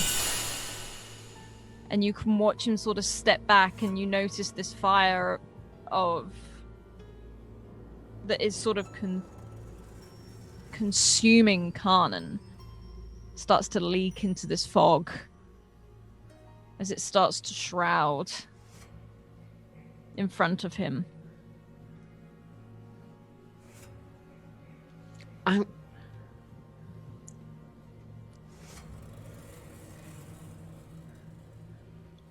don't have anywhere to go. I didn't ask to be here.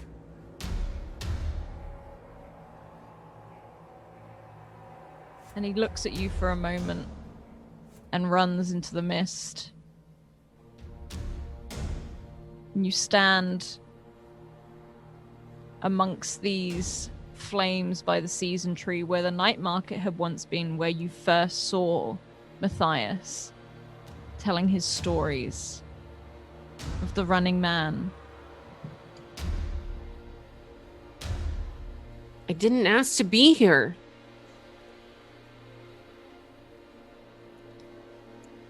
And then there's this sort of rumble. And from the streets of Karnan, you can see this wave of fog as it comes through. And you can feel the dampness of it as it hits you. And everything goes white. Averick, you are in this frozen position. As he looks down at you, you can see him shaking his head, almost maintaining that slight connection. Like, and you can see that maybe he's trying to say words and nothing is coming out. but his eyes are there. I think Averick just looks at him and goes, okay, stay with me. Stay with me. And I think he'll like try to sit him up and grab onto Tolan's hands and just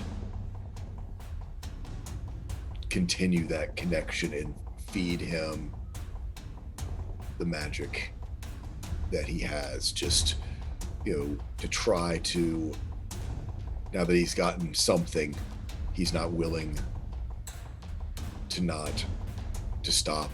So he just keeps letting the magic sort of flow through him into Tolan. I don't know where we are, but both Baron and Clyde are here. You've always thought of anything, the impossible. You've made it happen. We can get them both back. We can get both of us back. Just stay with me. Tell me what to do. And you can feel like his hands clamping onto your upper arms almost as tightly as you're holding him, almost like he's holding onto you to try and stay focused. And as you blink, you're sat in broom bindings in that coffee shop, same position, in that same seat, the one he always sits in at that table. And you can see this magic sort of flickering across his face, as if you're not sure if he's doing this or it's a break somewhere. And as he does, he sort of looks towards you. You can see like he's moving his lips, but no words are coming out. There's no sounds, there's no nothing. And you have this moment where it feels strange. There's no Baron, there's no Clyde. None of them are here. The coffee shop is completely empty. There's no one walking in the streets outside. You almost see the image judder, like it's a manifestation of a memory. As if he's manipulating whatever this is in some way to create an unstable connection. No. Keep concentrating, Tolan. What are you... Yes. Just remember how you were, how it was.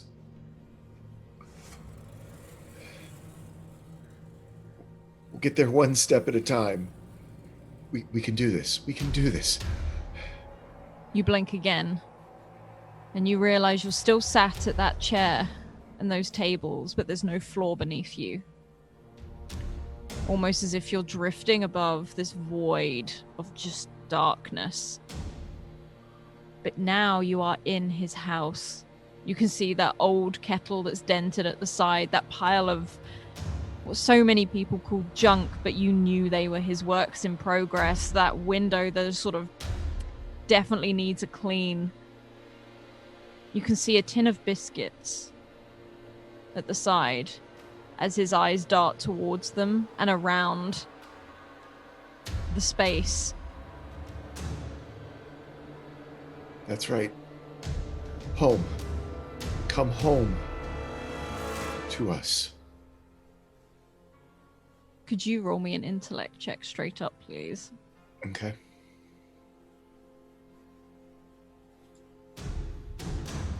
$15.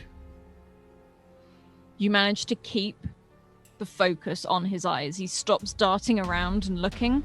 Instead, he just locks on.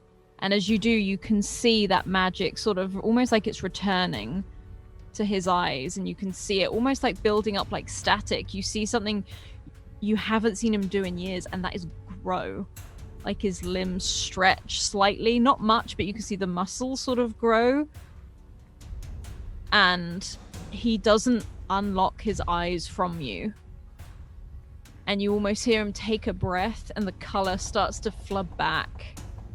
to his cheeks, and he lets go with one hand, and almost at the stagger slams his hand against his chest, and you can hear it as he takes a breath and then reaches into that very old ragged coat pocket, pulls out this small book diary that you recognize, the thing he never left the house without, and he slams it on the table in front of you, and as he does, you feel this wave of magic sort of just hit the both of you, and you are both flung back. The chairs fall back, and you hear like a crash as if it's hit the floor, but you're just drifting through this void.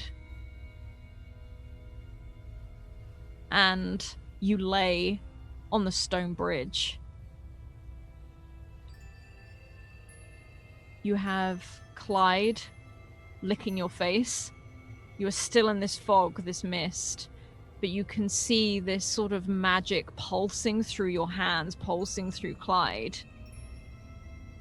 And you look down by your feet, and Tolan's diary sits there, almost like a static running over it, like the edge. Like, so instead of him just manifesting parts of himself, he ripped something from somewhere.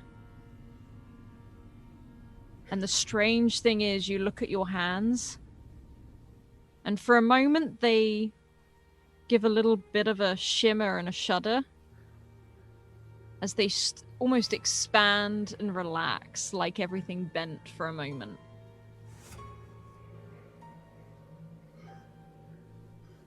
And you sit in the nothingness on the bridge.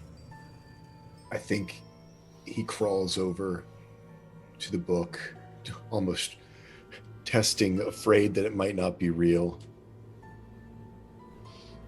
You touch the book, and it's weird. You feel like you've held this before. Like, this is an old friend. You feel like you're holding Tolan's hand as you pull him up, as you pick it up. He just takes it and he just holds it up close to his chest. And he looks up.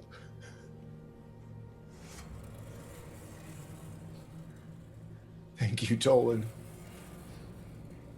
I'll get you back. It's the last thing I do. I'll get you back. Reese, you're moving through this fog, and you can hear Paula yelling for Matthias somewhere in this fog. Could you make me for a moment, as you are moving through nothingness? And Florence, you feel it too. The only thing you can feel is Reese holding on to you. And it's what for a moment felt like a split second seems to dwell, and you have this rush of colors, and as if light flashes before your eyes and then crash, as just by the break on the bridge where you just fell, you both land. And you hit the stone hard.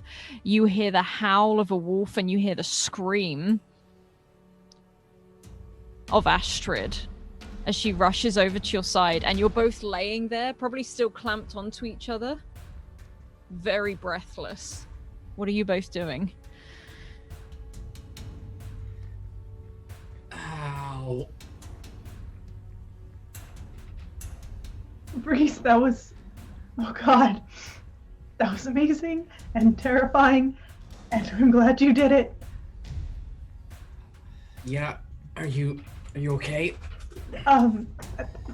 No, but... Yes, but... I think I heard Paula. Yeah, I think I did too. She's gonna be next. Okay. I don't know how much you've realized, Florence, but we're we're between the veils.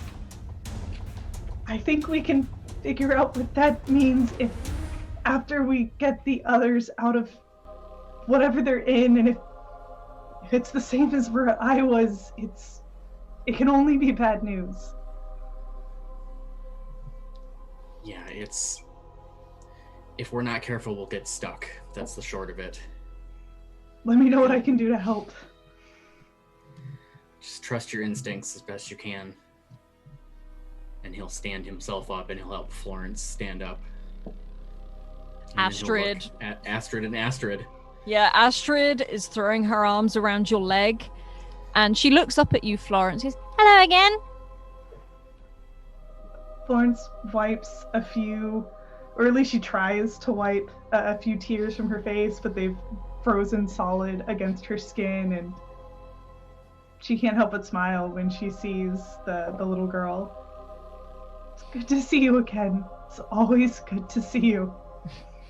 And she grins, and you can see her stood next to Astrid, and you can see their eyes are exactly the same color as they both look at you for that moment. And she's like, I was so scared. What'd you do that for? You don't let go of things like that. and she sort of hits you, Reese. It's not really a proper hit, but you get a thump. I'm sorry. It just was the best idea I had. Best idea? Like, as she sort of looks at you, she's like, you let go! I mean, I can't argue with you there. And she's like, don't do it again! She starts hitting you, just like a small little fist thumping you on the side of the leg, not really doing anything. Astrid, we have to find Paula. Can you take me to Paula? Can you take us to Paula? And she sort of looks up, and you can hear her start to sing that song. This way. And she dashes. And you have this huge red wolf look towards you as she keeps up with Astrid. Come on, Paula, and he'll grab her hand. Or it's Florence. You have this moment, you both ache. You've hit this floor hard. And Florence, if you do look over, you will have seen how close you were for the drop. Florence, I think, can feel it in her chest, that tightness, as she knows how much distance is between them and the water, and the only thing she can focus on right now is the next task at hand. She's not ready to process anything that she just bore witness to. So like Reese, it's what do I need to do now in this moment? Okay. And it's move forward. And as you both start moving, you actually feel like you're moving through this mist for a long time. But when you do hear it, you can see Paula. And her lips are moving. And you're not too sure how you heard the word Matthias, because nothing is coming out of them. But as she stands there, she has her hands out. There is something glowing in her palm. And she's hovering about 3 feet off of the ground.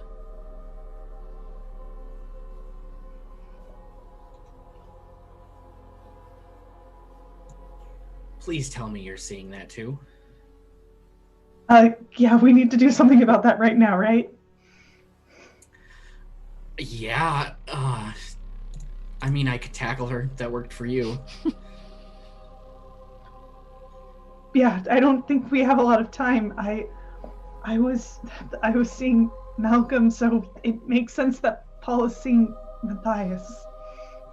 Go, get her. Doesn't wait a second. Like go, and he's gonna go tackle Paula. As you get close to Astrid's like, wait. And she sort of moves around to the front of Paula. I don't know if you can just get her down like that. And sort of, you can see that where she's hovering, Astrid is only a little bit taller than where her feet are. So she's sort of really looking up. Look at her eyes.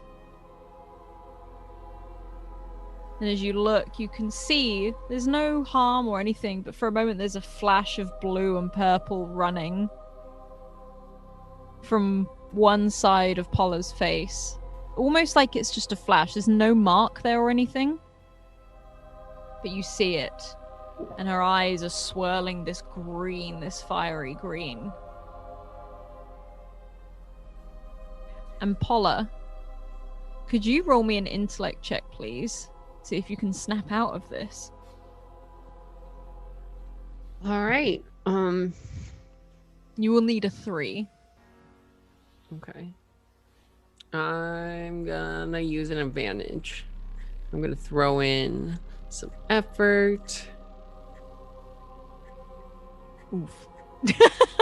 There we go. There we go. Okay. So, Paula, as you sort of have this moment, you can hear the crackle of fire of Karnan around you. And you look down at your palms where that green flame blazes. And you can see this ring as it sits in your hand. You can't quite make out any of the details on it right now because it is being engulfed in this flame. But you can feel it in your palm. And you can feel this strange sort of surge through you.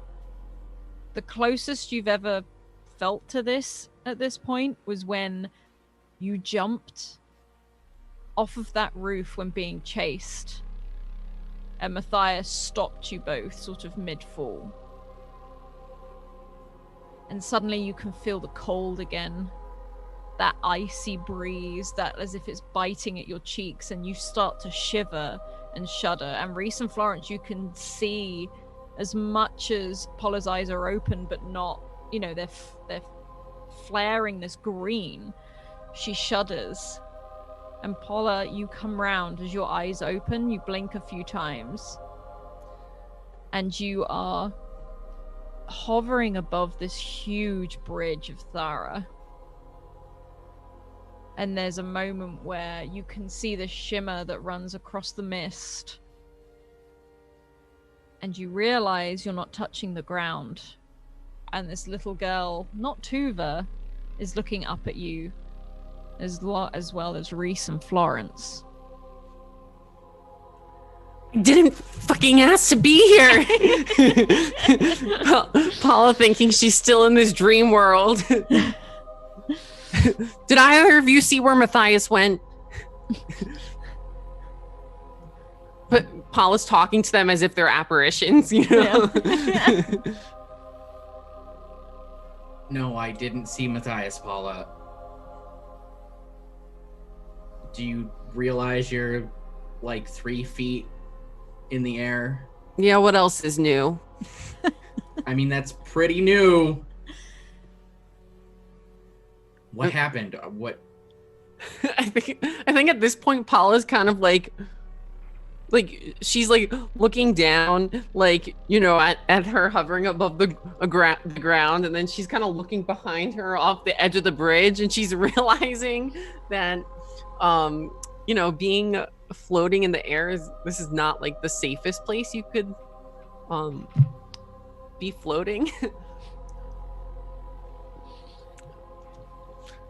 Okay, so clearly I need to find a way down. As you say that, you feel your body slowly start to drift. Oh, down to the ground, and your going feet down? touch the base of the bridge again. Oh, well, that was surprisingly easy. I mean, Considering all the other shit we're going through right now. So is this the real deal? Like, are you the real Reese and the real Florence? I hope so. I'm real, as far as I know. Florence is real, as far as I know. This is one of the Bridge of Tharra. I guess is the best way to say that. Well, I'd say the fact that you're acknowledging your names as your names is a pretty good sign. So, did you also go to Cardin, or was that just me? I did not go to Karnan.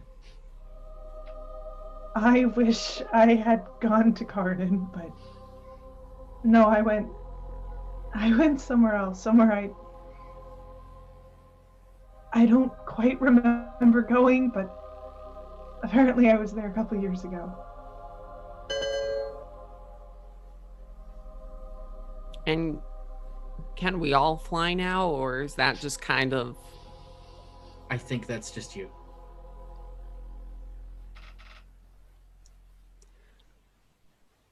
I think Paula will then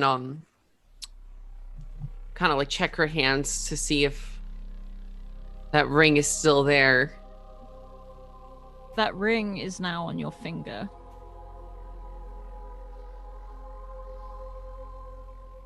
You can take it off. It doesn't look like it's fixed to it or anything. It seems to just be able to move on and off. I mean, maybe it's this. Paula will then take off the ring and try to fly again. You don't move. Oh, like you can see like the veins bulging in Paula's head as she's trying to fly, and she's like, "This is what magic feels like. This is what magic feels like." But then she opens her eyes and sees that she hasn't moved. Have you tried thinking happy thoughts? You know, I've asked students that in the past, and they've all told me off. And so I don't think that's really how it works, Reese. But I mean, Florence could probably explain better than either of us know. Honestly, I think magic's often, it's touted as a lot more than it's cracked up to be.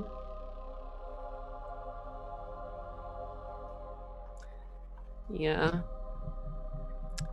You know, I think we could all do with a little bit less magic. I don't really think we have a choice if Dunera is waking up, as we heard. Just seems to be a complication at this point. Yeah. And with that, Paula puts the ring in her pocket, definitely not putting that thing back on. Are you all right, Paula, besides the flying? Yeah, I'm just a little confused about what I saw, but I have a feeling that maybe before we powwow, we should probably make sure Averick and Tuva are okay wherever they are. Yeah, but we're not going to leave without anyone. Okay. And over with Averick. Averick, you are sat around on these cobbled stones, and as you hold the diary in your hand, you can feel that sort of magic, almost as if some of it is channeled into the book itself. And there's a place that has a familiarity to it, but you know you've never been here before. But you're not too sure if you're sharing a memory from that connection. As you look at the cobblestone beneath your feet, you're not on the bridge. You are in a place that's grey large courtyard that spreads as far as the eye can see, with multiple archways, doors spread around, some of them broken, some of them overgrown, some of them almost non-existent. But it's like a field of them, but of stone. The sky overhead it's not cloudy, it's not clear. There's no stars, there's no moons, and there's no sun. It's just blank. And you stand in a courtyard of doors, and you're having that same sort of sense of deja vu, but you know you've never been here before.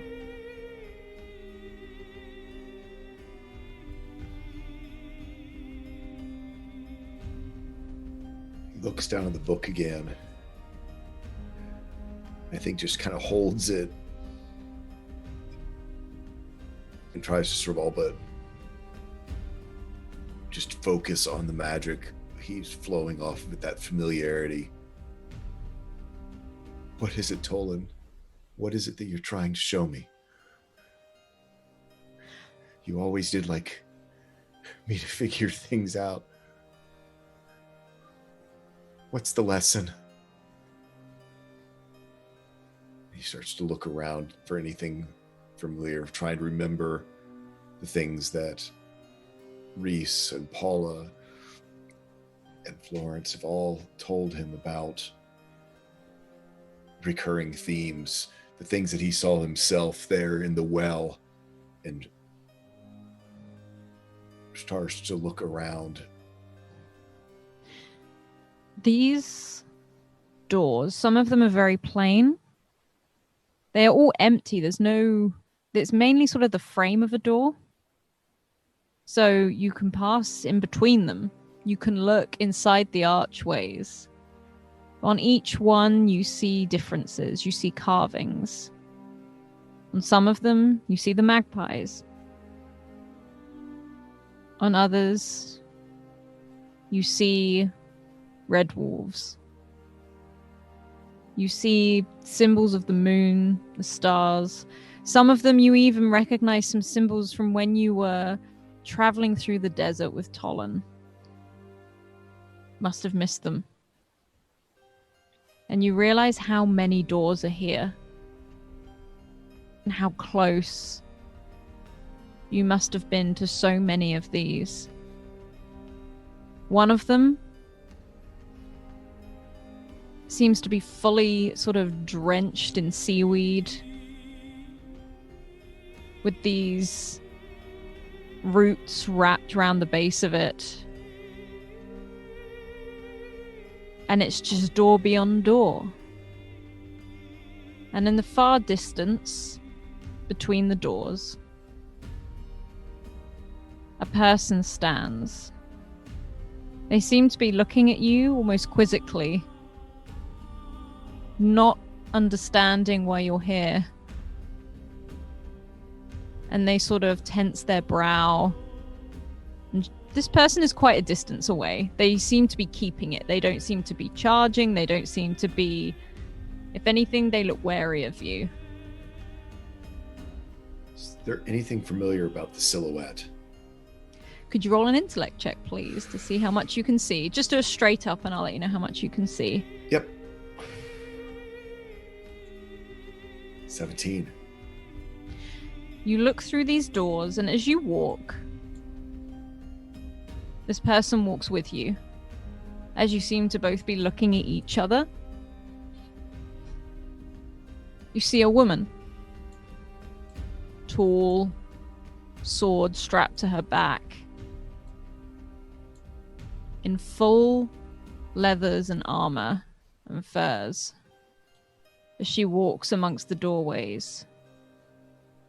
And you can see behind her, almost not fully there, almost like images that move with her, are these tall, 8-foot creatures with large antlers that reach high. And they walk with her, not following, and she doesn't follow them.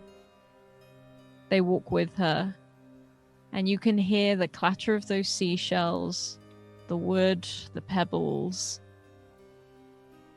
And you notice as you walk, you arrive at one of the doors.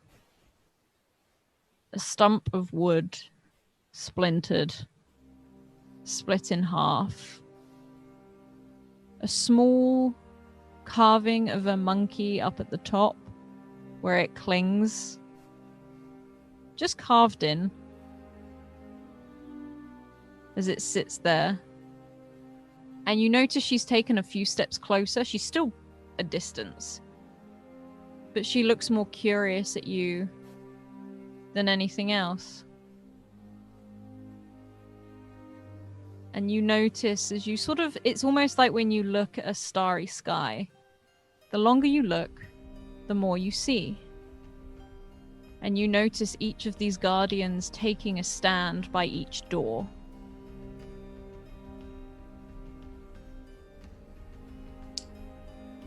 Does one come over? The door with the root and the monkey, is it crumbled or is it whole now? It is splintered, it is shattered, and it is broken. Does the guardian come to this door? A guardian does not come to this door. You do see in the carving in the tree a very sort of where the monkey is, it looks like he's almost eating a piece of fruit, like he's plucked it from a tree. It's not big fruit. If anything, you'd say it was like a berry. Mm-hmm. But you notice as you look, it glistens and shines. Like it's a rock set in it. Very small. Not a jewel. It's not polished enough or anything like that. Almost just like a rough stone. So, like the one we saw at the well. Mm-hmm.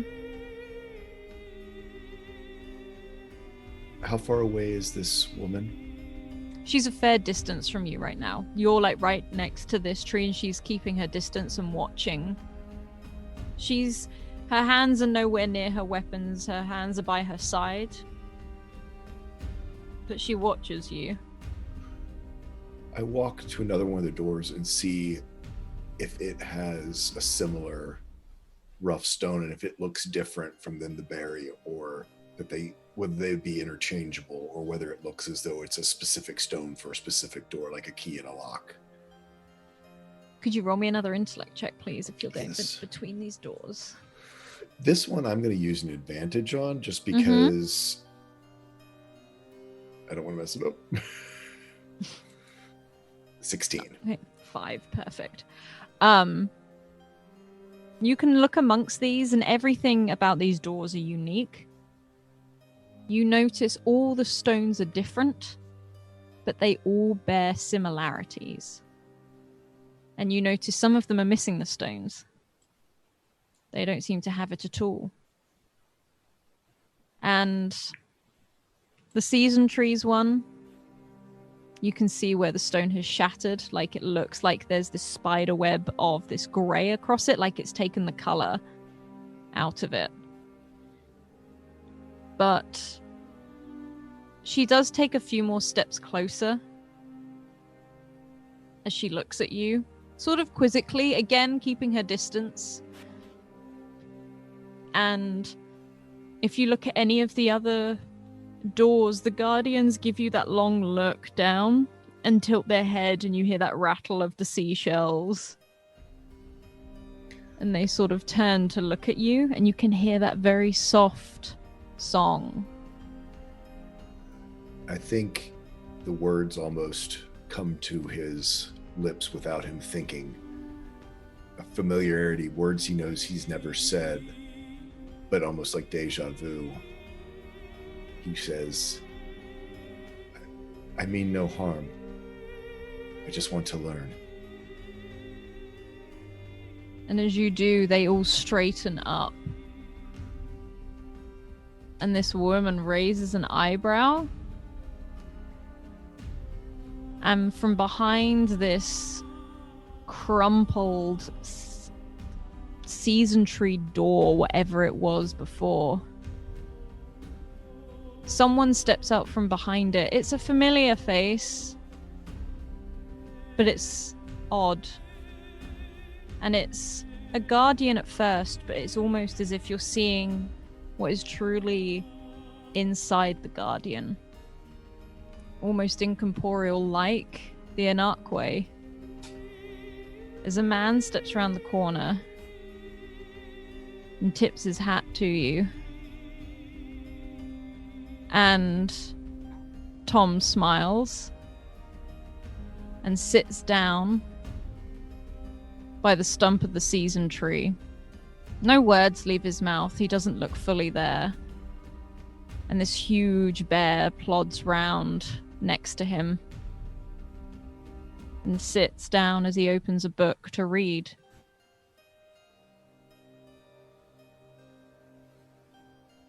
I think again, words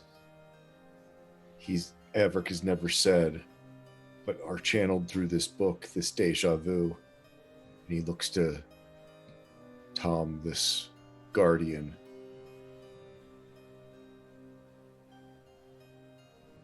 Look to the sky.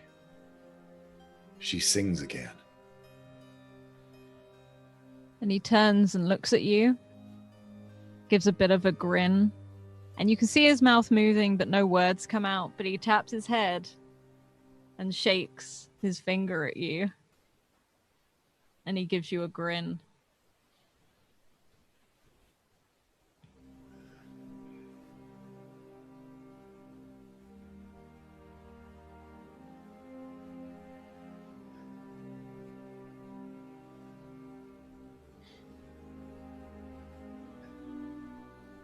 Your hat is in good hands.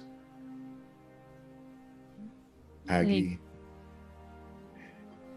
At the name of Aggie, you can see him stand upright very quickly. And he moves towards you with expectant. She's still baking cookies that you can break your teeth on. And makes the best family dinners Karnan has ever seen. Her garden blooms. And the cats still sit at the window and protect her. See him roll his eyes. Right. You're not forgotten.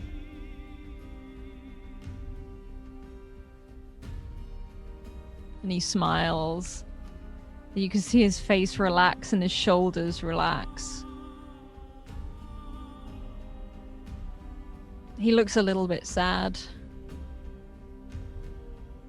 But he smiles. She's taking care of all of us, just like I'm sure you're probably taking care of us too. I need to find my friends so we can finish this. Stop what was set in motion. Can you point me to the right one? Or... And he puts a finger over his like, and you can see he's trying to say something, and that book he's reading in, you see him take out a pen and write in it. And he tears out that piece of paper and folds it and hands it to you. And that woman with the sword strides forward. I don't mean any harm. I just want to learn, he says, knowing he can't defend himself against this warrior. And she smiles. And she's taller than Averick. She's broad. It's a very friendly smile, but a very stern face. You remind me of someone. Friend of Tom's is a friend of mine. I need to get back to the Bridge of Tharra. You do. Your friends need you. I don't know if they need me as much as they probably need Toland's and maybe his knowledge. She looks at you. Knowledge isn't always power.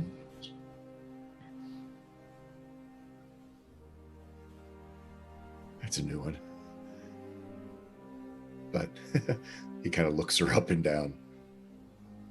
I'll agree with you. And she looks to you for a moment, and you feel like she's reading you. By having no knowledge, you avoided the seers. That is true. This way. He follows. And she turns and looks to Tom, and he nods. This huge bear lumbering beside him.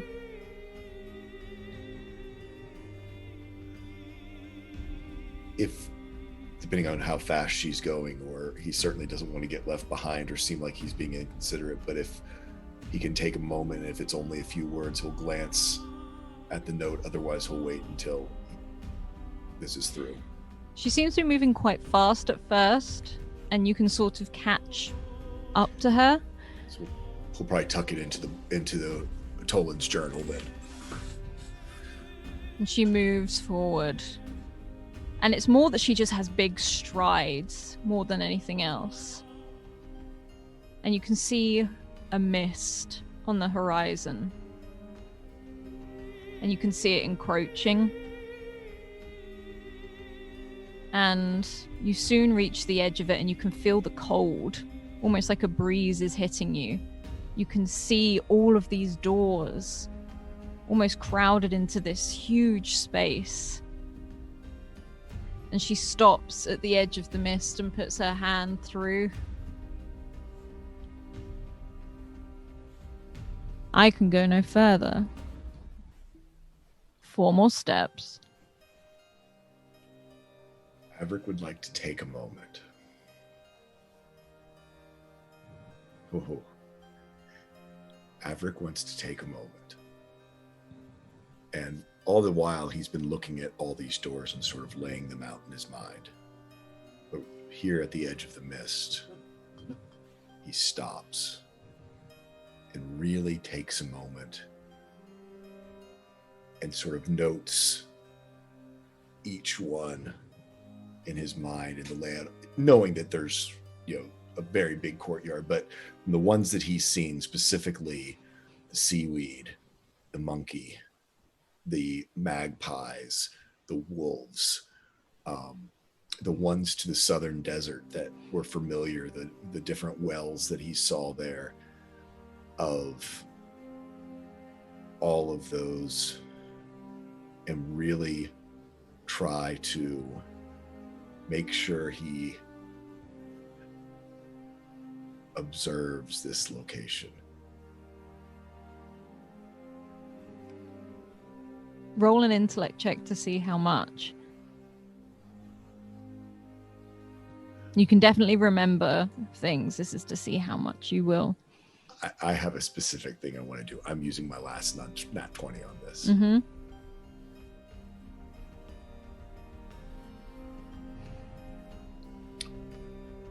And just whether through having the book or channeling Toland's eye for detail, the fact that he was able to sketch what he could sketch, Averick looks out over this and reaches into his pocket and holds a small disc in his hand, not taking it out, but just glad that he thought of it as he just holds on to that holodisc that he got before turning around so that he can show everybody else later. And you hold the disc out, and as you do, it hovers slightly in your hand, and a light seems to sort of almost like a thin line of light passes over everything. And even this woman looks at you. May I know the name of this clever man?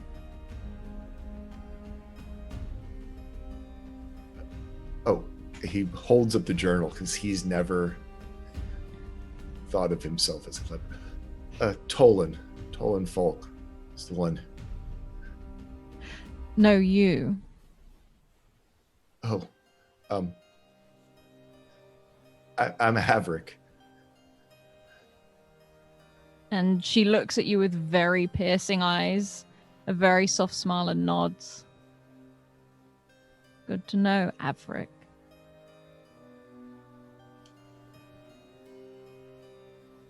Was always knew my books.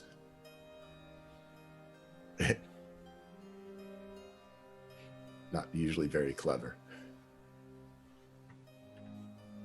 She looks around at everything and looks at the disc.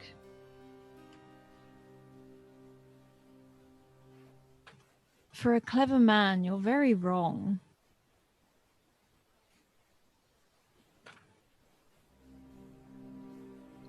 And she sort of grins at herself at that moment. Trust me, I know. I think he looks back and goes, a clever man always knows there's more unknown than known. And that's why knowledge isn't power. Big sword helps too. And she sort of gives a side sort of nod to you. Sometimes. I try not to use it. Or I used to try not to use it so much. Sometimes things call for it. I'm starting to learn that myself. Can I know your name? And she gives a slow nod. My name is Dunera.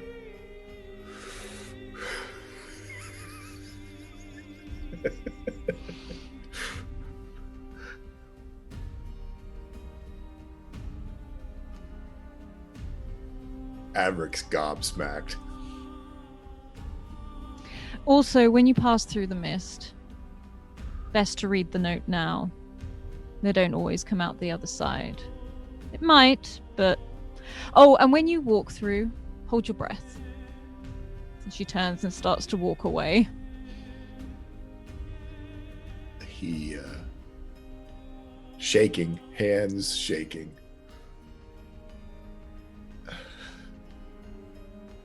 He pulls out and opens up the note from Tom. You fold open the paper as you see the mist creeping forward. And scribbled in his handwriting, as you've seen in some of the books. Please, tell Aggie the good days were worth it. And that mist comes through and engulfs you. And you almost forget to hold your breath. And I think that's where we will leave it until next week for the final. I love it when Jay puts her mic over her head. Where we will leave it until the finale next week. So, I will say thank you so much for everyone being here. I love this game so much. Please check out all of these wonderful faces you see around the table. I love them all and they all do wonderful things. Also a huge thank you to our wonderful sponsors who we could not do this without in the form of Mage Hand Press. You can check out their Fayfolio every Wednesday here. Also the Deck of Many, who are destroying their Kickstarter in the best way. They've got some, yes, there they are, look at them, they're so fabulous, they're fabulous. They have been adding to story arcs throughout this campaign and will continue to do so. Also, Hero Forge, if you want to check out Wednesdays 2 p.m. EDT, Scrat and I drink a lot of coffee and we play around with the beta and making some really, really fun minis, all the new colors, all the new textures and everything like that. Also the wonderful Dungeon Fog, whether it's for a campaign or a one-shot, it sorts out all of your map making needs along with your notes, and if you update something on the map, it updates your notes, so it keeps everything in line, which is fab. So please go check them out. And last but certainly not least, also our brand new sponsor, Heartbeat Dice, which is very appropriate for Pride. Happy Pride, everyone. Go over there and check out all of their dice. They have so many and they're beautiful. It's the first set of demisexual dice I've ever seen. I'm very excited. Otherwise, please check out the other links, which include Twitter. We are setting up the new season, so there's just so many new things coming. So go drop Scrat a DM on Twitter and we will get you in a game. Also, if you've missed out on anything or want to catch up, head over to YouTube. All of our games... So I've just seen Scrat in chat, screams in rushed organization. Yep. If you want to catch up on anything, in the meantime, head over to YouTube. All of our games are in playlists, so you can check it out there. We also have a Discord, and we have a channel just for this Discord. So come join it, and I'd love to hear what you think. And I love hearing all the theories as we go. I'm going to stop rambling, but until next week, keep evoking emotions, and we'll see you then. Bye.